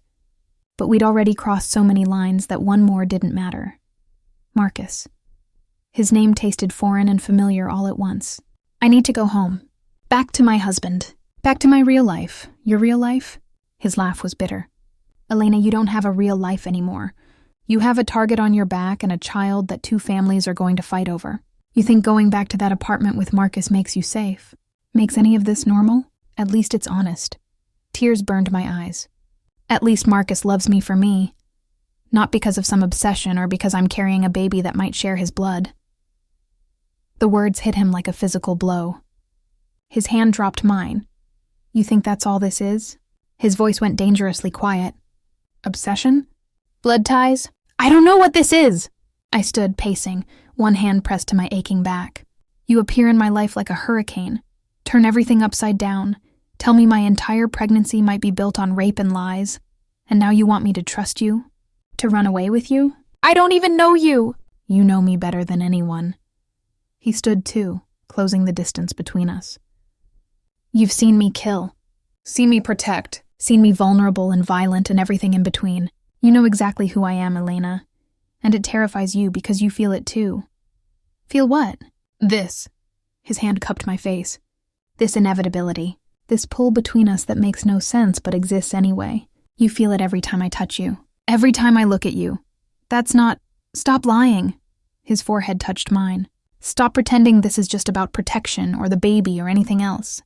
You feel it the same way I do. And God help me, he was right. I felt it in my bones, in my blood, in every cell of my body. This magnetic pull toward a man who represented everything dangerous and wrong, but felt more right than anything in my carefully constructed life. It doesn't matter what I feel, I whispered. I'm married. I made vows. I chose Marcus. Then why are you still here? His thumb traced my lower lip. Why didn't you run the moment my uncle left? Why are you standing in my arms instead of calling your husband? Because I was weak. Because I was falling. because every moment with this man felt like coming home and falling off a cliff simultaneously. "I need to know," I said instead. "I need to know if the baby is his, your uncle's. I need blood work, paternity tests, something concrete before I make any decisions." "Okay." Marcus stepped back, giving me space I simultaneously craved and hated. "I can arrange that. Private lab, complete discretion. We can have preliminary results in 48 hours. The same 48 hours your uncle gave us." "Yes." His eyes held mine. "And depending on those results, we decide what happens next." My phone buzzed in my pocket. My real phone, not the one Marcus had given me. I pulled it out with shaking hands. 15 missed calls from Marcus. My husband, the man I'd married in a courthouse ceremony with borrowed rings and dreams of simple happiness, and one voicemail. Timestamp 20 minutes ago. I played it on speaker. Marcus's voice filled the penthouse. Rough with tears and exhaustion. "Elena, baby, where are you? I came home early and you're not here. Your sister says she hasn't seen you. I'm scared, Elena. Please call me. Please tell me you're okay. I love you so much. Whatever's happening, we can fix it. Just come home. Please." The sound of my husband breaking destroyed me. "I have to go," I said, grabbing my bag. "I have to go home right now." "Elena, no." I turned to face Marcus Corvino, this man who'd become too important too fast. "I need to see my husband. I need to try to salvage what's left of my marriage before your family destroys everything. My men will drive you. I'll take a cab. My men will drive you. Or you don't leave." His voice was absolute. "I won't negotiate on your safety." We stared at each other, wills clashing, until finally I nodded. The drive home felt endless. I sat in the back of Marcus Corvino's Mercedes, watching the city wake up around me, and tried to figure out what I was going to say to my husband. I might be pregnant with your rapist's child. Also, I'm falling for a mobster who kills people. How was your shift? The car pulled up outside my building just as Marcus was coming out, still in his warehouse uniform, face haggard with worry. He saw me climbing out of the expensive car and froze. "Elena?" His voice cracked. "Elena, what? Where have you been? Whose car is that?" I walked to him on shaking legs. "We need to talk." "Talk?" He looked past me to the Mercedes, to the driver who hadn't left. "You've been gone all night. You didn't answer your phone. You're coming out of some luxury car at 7 in the morning, and you want to talk. Marcus, please, inside." His hands fisted at his sides. "No, you tell me right now. Right here. Are you sleeping with him?" "Who? Don't play stupid." His shout echoed down the empty street. "That mobster. Corvino. The one who paid my debts, who's been sending you gifts, who looks at you like—" His voice broke. "Elena, please. Just tell me the truth. Are you having an affair?" Behind me, I felt Corvino's driver tense, probably reaching for a weapon. But I held up a hand, stopping him. "No," I said quietly. "I'm not having an affair." "Then where were you?" "Trying to figure out if the baby is yours." The words fell like bombs. Marcus stumbled backward like I'd struck him. "What?" So I told him. Everything. The fundraiser. The missing hours. The security footage. The blood types that didn't add up. Marco Corvino and the systematic abuse hidden in the family's shadow. I told him everything except how I felt about Marcus Corvino. That secret I kept locked in my chest where it burned like coal. When I finished, my husband was on his knees on the sidewalk, crying like a child. "Oh God," he sobbed.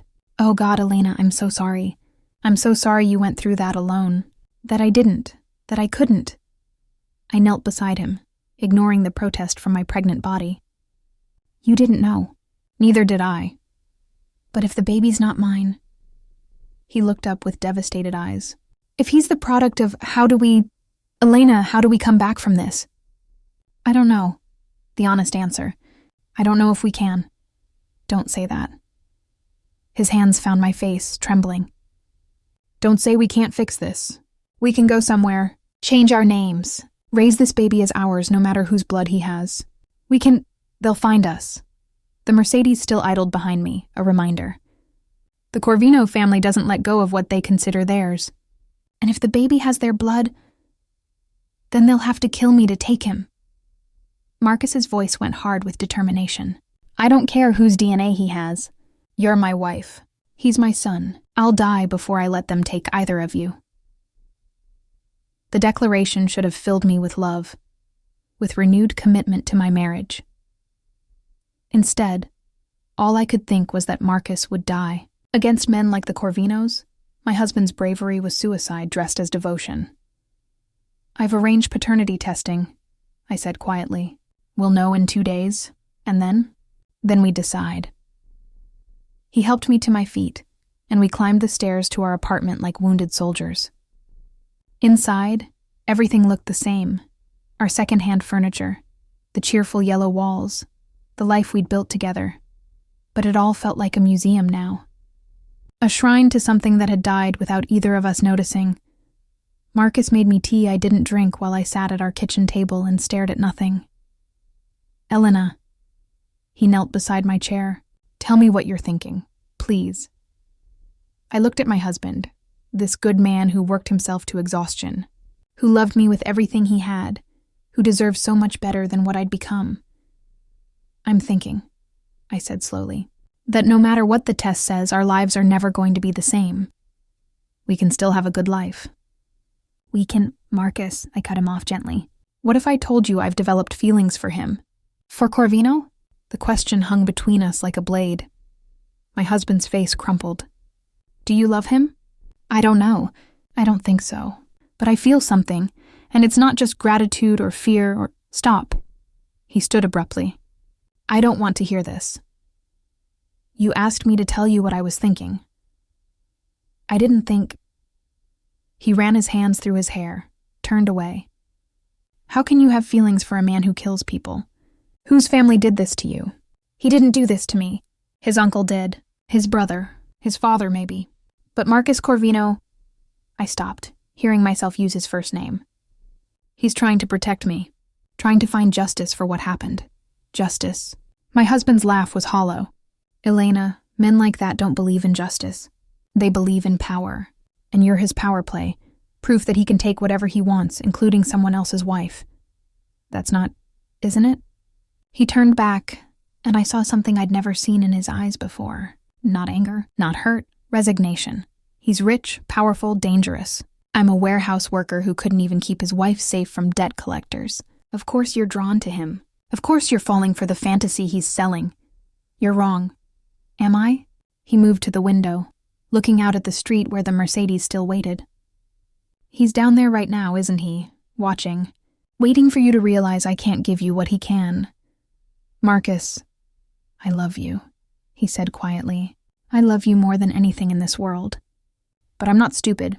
I see what's happening. The way you say his name. The way you didn't come home last night.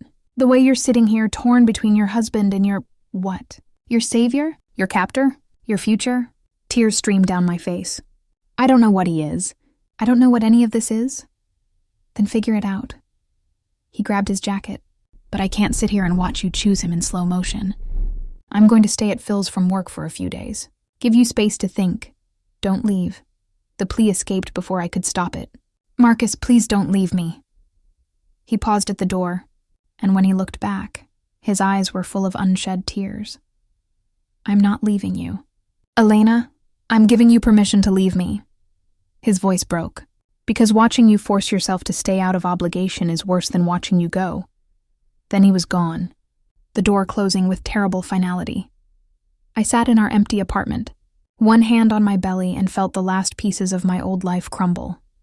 My phone buzzed. Marcus Corvino's phone. The lab is ready whenever you are. Say the word, and I'll pick you up. I looked around our apartment, at the life I'd built with Marcus Rivera, the dreams we'd dreamed, the future we'd planned. Then I looked at my reflection in the darkened television screen.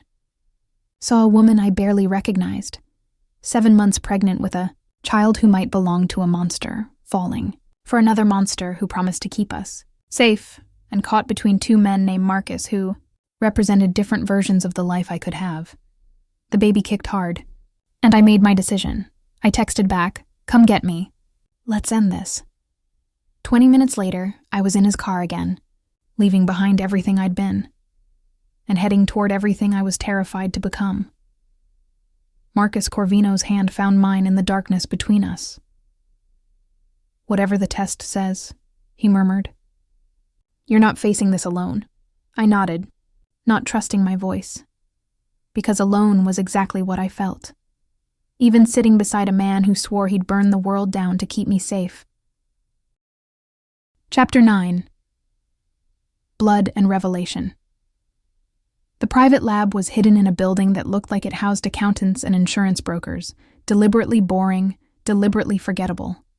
Marcus Corvino led me through a side entrance that required 3 different security checks, his hand never leaving the small of my back. Dr. Chen was waiting for us in a sterile white room that smelled of antiseptic and secrets. Mrs. Rivera. Her smile was professional, but her eyes held sympathy. "Mr. Corvino explained what you need. I've prepared everything for expedited testing." "How fast?" I asked, my voice barely above a whisper. "With the resources Mr. Corvino has provided, I can have preliminary results in 6 hours. Full confirmation in 12. She gestured to a chair. "I'll need blood samples from you, from your husband if possible, and from any potential biological fathers." My stomach turned. "My husband doesn't know I'm here."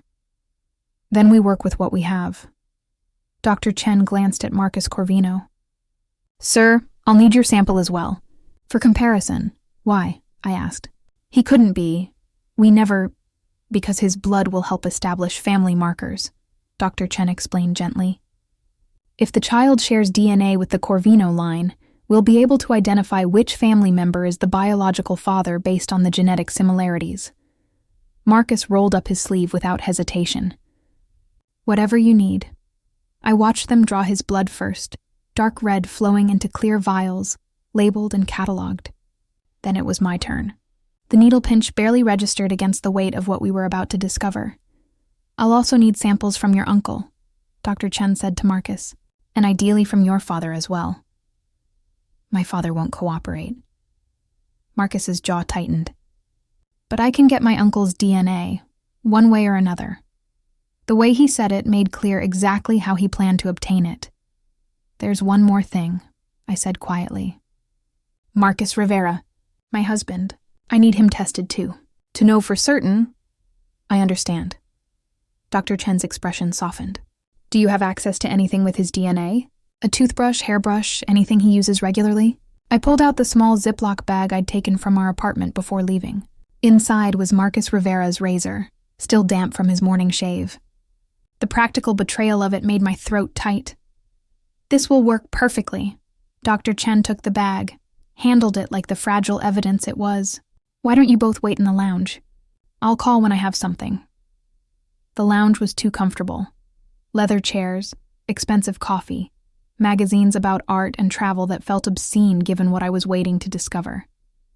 Marcus Corvino sat beside me, close but not touching, giving me space while making clear he wasn't going anywhere.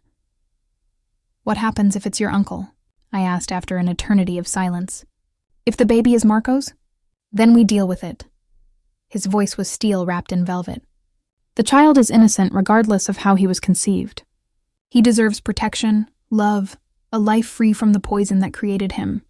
And me?" He turned to face me fully. "You think the paternity changes how I feel about you? Doesn't it?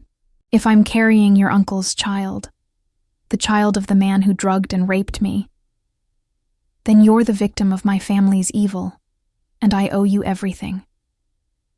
His hand found mine, fingers interlacing. "Elena, I've spent my entire life trying to be different from my father, my uncle, my brother. Trying to prove that having Corvino blood doesn't make me a monster. But the truth is I've done monstrous things. Killed men, destroyed families, built my power on violence and fear. That's different, is it?" His laugh was bitter.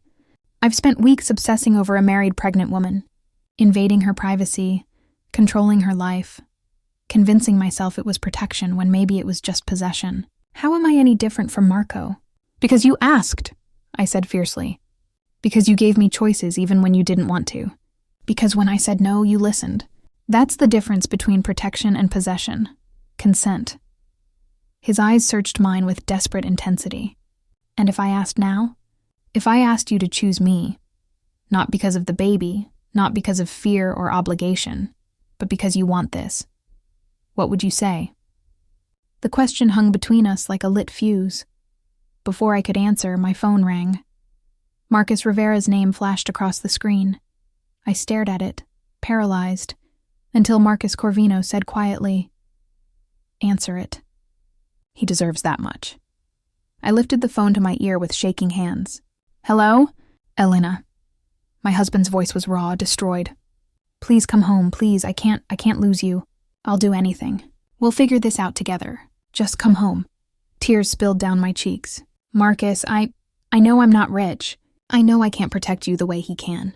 But I love you. God, Elena, I love you so much it's killing me." He was crying now, openly sobbing. "That baby is mine. I don't care what any test says. I've talked to him every night, felt him kick, imagined his face. He's my son. You're my wife. Please don't take that away from me. I'm not taking anything. Then why aren't you here? Why are you with him?" The accusation in his voice cut like glass. "Did you sleep with him? Last night when you didn't come home, did you—" "No!" The word burst out. "Marcus, I swear nothing happened. I wouldn't, but you wanted to." Not a question. A statement heavy with resignation. "You wanted to, didn't you?" The truth stuck in my throat. "Elena." My husband's voice went quiet, defeated. "I need you to be honest with me. Do you love him?" I looked at Marcus Corvino sitting beside me. This dangerous man who'd turned my life upside down.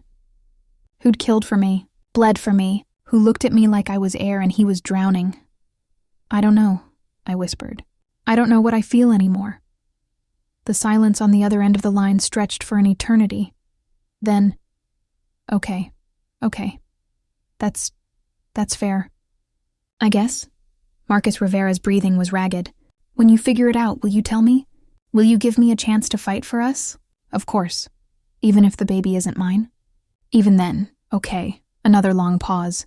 "Elena, I'm sorry. For the debts. For not protecting you better. For being too weak to keep you safe from men like him. You're not weak. I am. But I'm trying to be stronger. For you.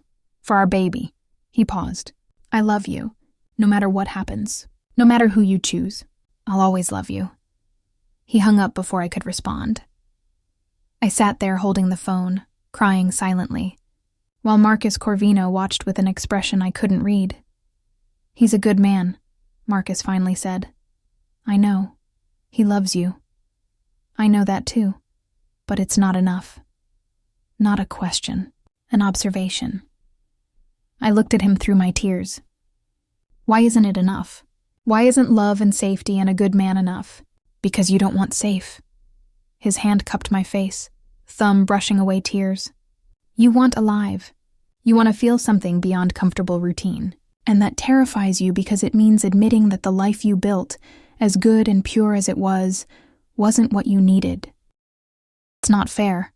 "No," he agreed. "But it's true."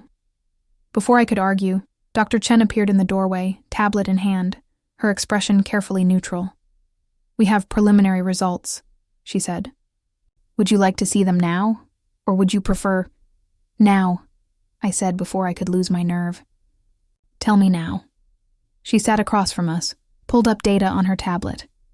"The child's blood type is AB positive. That's confirmed." My heart stopped.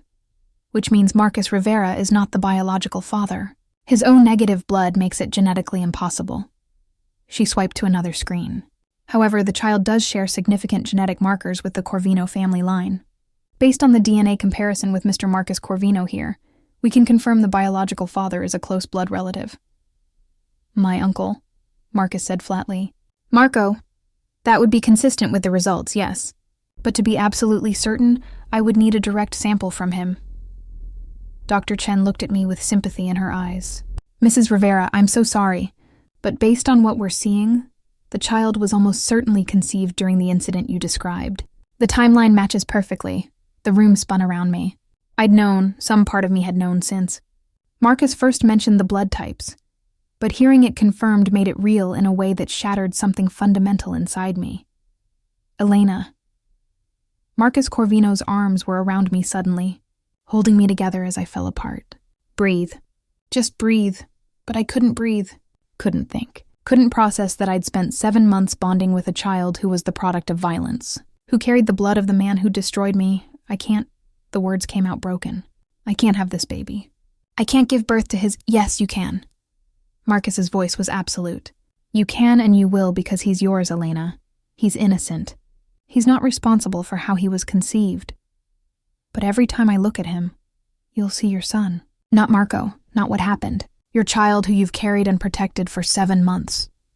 His hands framed my face, forcing me to meet his eyes. And I will be there. Every day, every moment. Helping you see him the way he deserves to be seen. As the best thing to ever come from the worst thing that happened to you. Why? The question tore out of me. Why would you do that? Why would you want to raise your uncle's child? Because he's part of you, and I'd raise 1,000 of Marco's children if it meant having you in my life. His forehead touched mine. Elena, I told you, you became mine the moment I saw you. That hasn't changed. That will never change. Dr. Chen cleared her throat gently. There's one more thing. The pregnancy itself, given the circumstances of conception and your stress levels, I'd like to monitor you closely. The baby is healthy now, but the next 8 weeks are critical. 8 weeks. 2 months until I gave birth to a child I didn't know how to love. What do I do? I asked Marcus, not sure which Marcus I was even talking to anymore. My husband who loved me despite everything, or this dangerous man who promised me the world wrapped in violence. You let me handle my uncle, he said, and the cold fury in his voice made me shiver. You let me make sure he never hurts you or anyone else again. And then you decide, your husband or me, safety or chaos, the life you built or the life you could have. And if I choose Marcus, my husband, then I'll disappear from your life. Set you up somewhere safe where my family can't touch you. Make sure you and the baby have everything you need. His voice went rough. And I'll spend the rest of my life knowing I let the only woman I've ever loved slip away. You don't love me. You don't even know me. I know you're terrified, but you showed up here anyway. I know you defend your husband even when he's hurt you with his secrets. I know you work yourself to exhaustion for the people you care about. I know you're strong enough to survive what most people couldn't. His thumb traced my lower lip, and I know that when I touch you, you feel the same electricity I do. That's not obsession, Elena. That's recognition. Dr. Chen stood discreetly. I'll give you two some privacy. The full results will be ready this evening. She left us alone in that too comfortable room. Marcus's phone buzzed. He glanced at it and his expression went dark. What? I asked, my uncle. He's requesting a meeting. Tonight. Says he has information about your husband that I'll want to hear. He showed me the message. It's a trap. Then don't go. I have to. He pocketed the phone. Because if there's even a chance he's threatening Marcus Rivera to get to you, I need to know. So what do we do? He looked at me for a long moment, and in his eyes I saw everything we could be. Dangerous, passionate, inevitable. We finish this, he said simply. Tonight, one way or another. He stood, extended his hand, and after only a heartbeat of hesitation, I took it. Because somewhere between the diner and the penthouse, between the blood tests and the confessions, I'd made my choice. I just didn't know if I was brave enough to say it out loud. Chapter 10. When Love Becomes War. The meeting was set for midnight at the family estate, a sprawling mansion on the outskirts of the city that looked like it had been built to intimidate. Marcus drove us there himself. No guards, no backup, just the two of us and the weight of everything unsaid between us. You should have stayed at the penthouse, he said for the third time. And let you walk into a trap alone? I shook my head. Not happening. Elena, if something goes wrong, then we face it together. I placed my hand over his on the gear shift. I'm done hiding, done letting other people make choices about my life. He glanced at me, something like pride flickering in his dark eyes. You're the bravest person I've ever met. I'm terrified. That's what makes it bravery. The estate gates opened automatically, recognizing his car. We drove up a winding driveway lined with ancient oak trees that looked like they'd witnessed generations of Corvino violence. The house itself was intimidating, all stone and iron and dark windows that reflected nothing back. Marco waited on the front steps, flanked by 6 armed guards. Beside him stood an older man I recognized from photos, Salvatore Corvino, the patriarch, Marcus's father. And behind them, bound to a chair with blood streaming down his face, was my husband. No. I was out of the car before Marcus could stop. Me, running toward Marcus Rivera despite the guards raising their weapons. No, what did you do to him? Elena, don't. My husband's voice was thick with pain. It's a trap, don't. One of the guards struck him across the face, silencing him. Marcus Corvino was beside me instantly, his arm around my waist, holding me back even as I fought to reach my husband. Let him go, Uncle. Now. I don't think so. Marco smiled that terrible smile. You see, nephew, I've been doing some thinking. About family, about loyalty, about what happens when someone betrays the blood that made them. I betrayed nothing. No? Salvatore spoke for the first time, his voice carrying decades of authority. You went to the FBI, handed over your brother's files, exposed family business to federal investigators. You call that loyalty? I call it justice for the women Dante hurt. Women who were paid handsomely for their silence, Marco interjected. Women who understood the arrangement. But this one, he gestured to me. This one is different. She asks questions, demands answers, threatens to expose us all. She's a victim of your crimes. She's leverage, Salvatore corrected coldly. She's carrying Marco's child. That makes her family property. The boy will be raised as a Corvino, taught our ways, inherit what is rightfully his. Over my dead body, Marcus growled. That can be arranged. Marco nodded to his guards, and they shifted, weapons now trained on Marcus instead of me. But it doesn't have to come to that. Simple choice, nephew. Walk away. Leave the girl and her bastard husband to us. We'll raise the child properly, and you can go back to pretending you're better than the rest of us. And if I refuse, then we kill the husband first. Make her watch. Make her understand what defiance costs.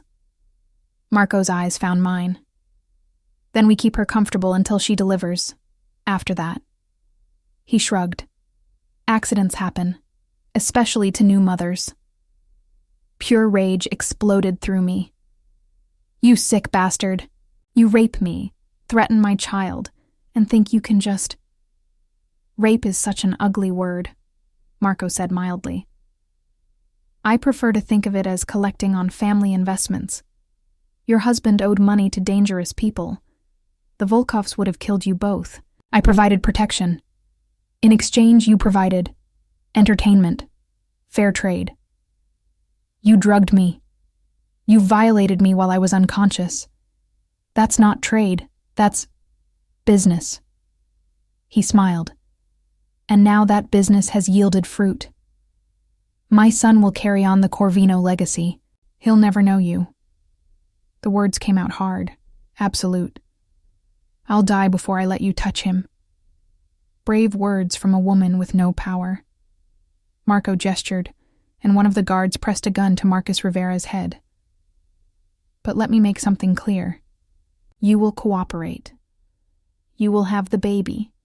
You will hand him over quietly.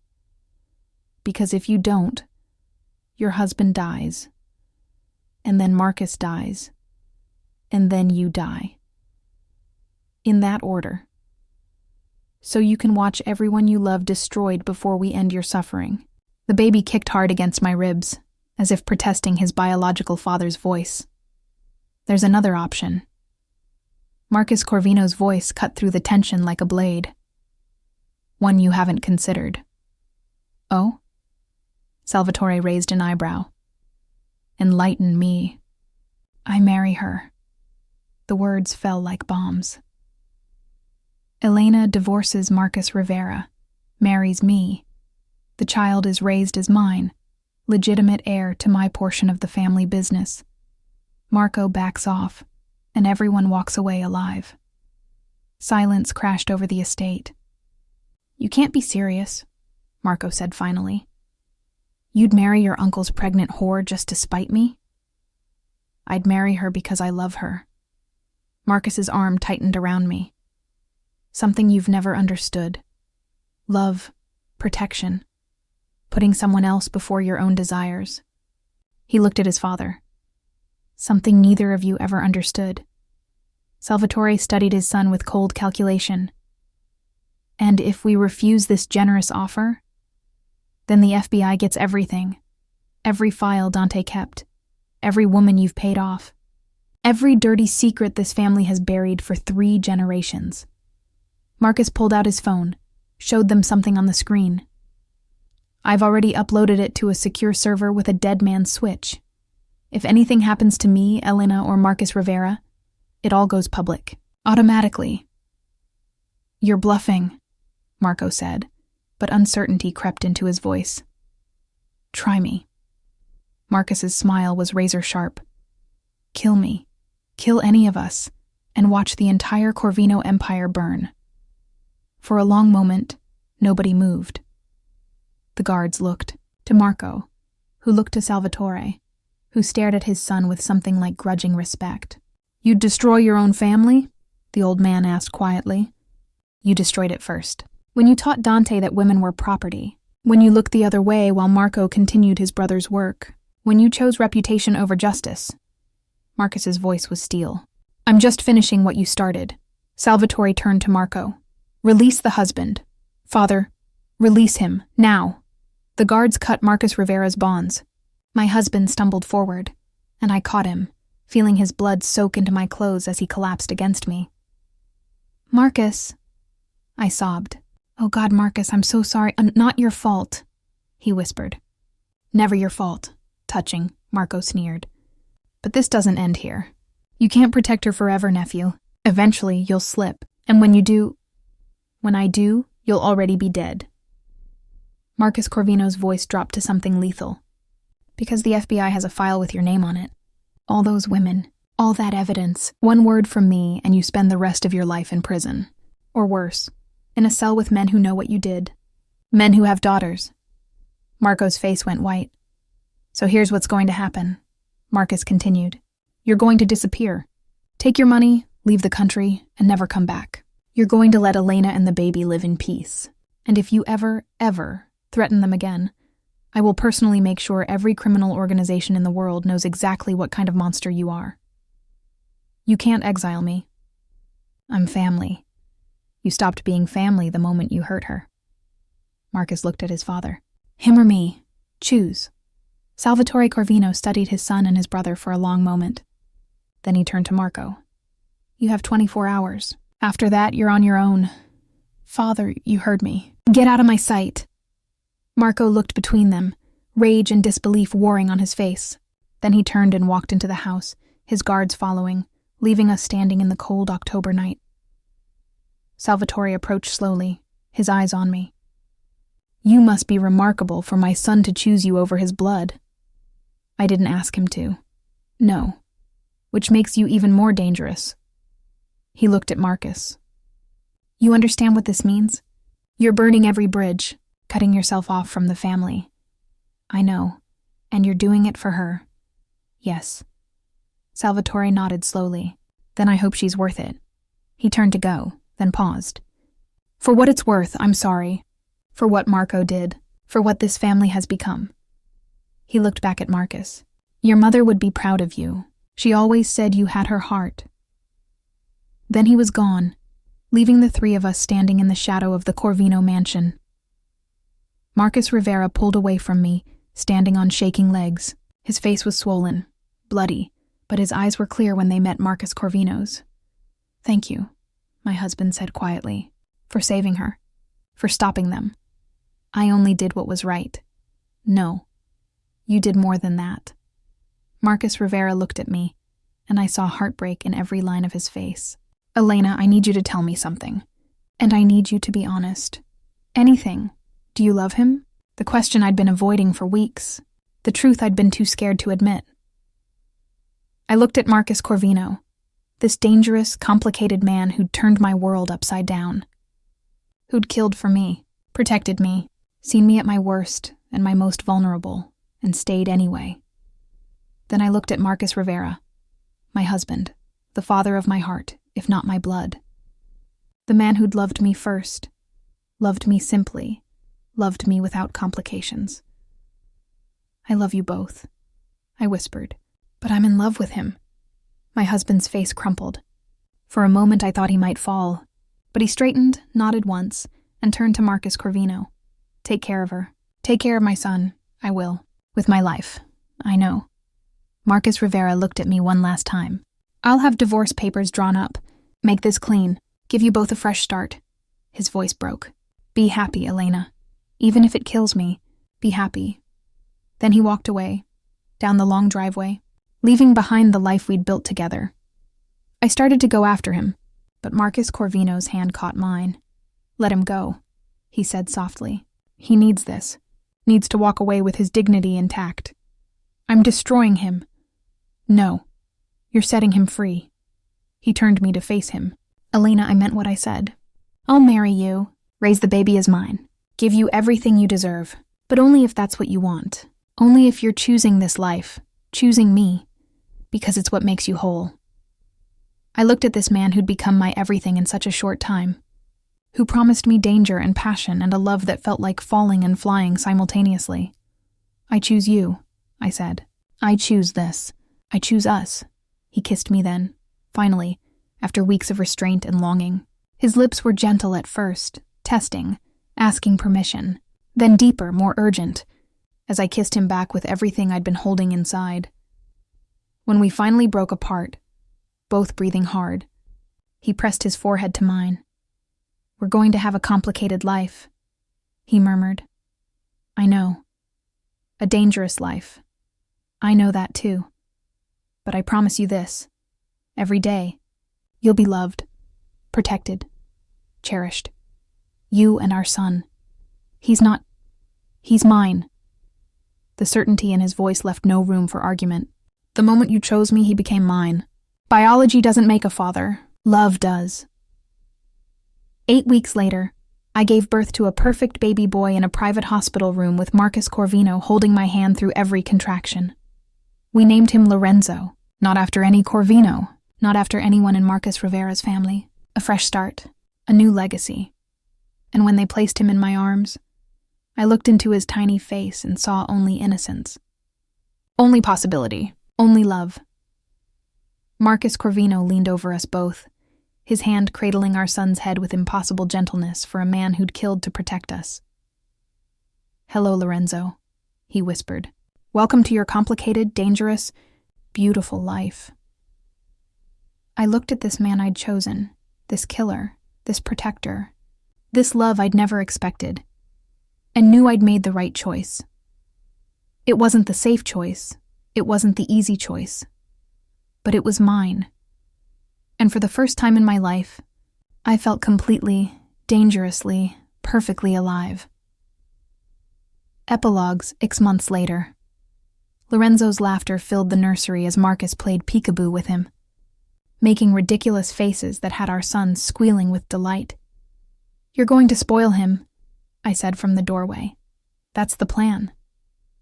He scooped up Lorenzo, holding him against his chest with practiced ease. Isn't it, little man? We're going to spoil you rotten. I crossed to them, wrapping my arms around them both. My family, not the one I'd planned, but the one I'd chosen. Dr. Chen called, I said quietly.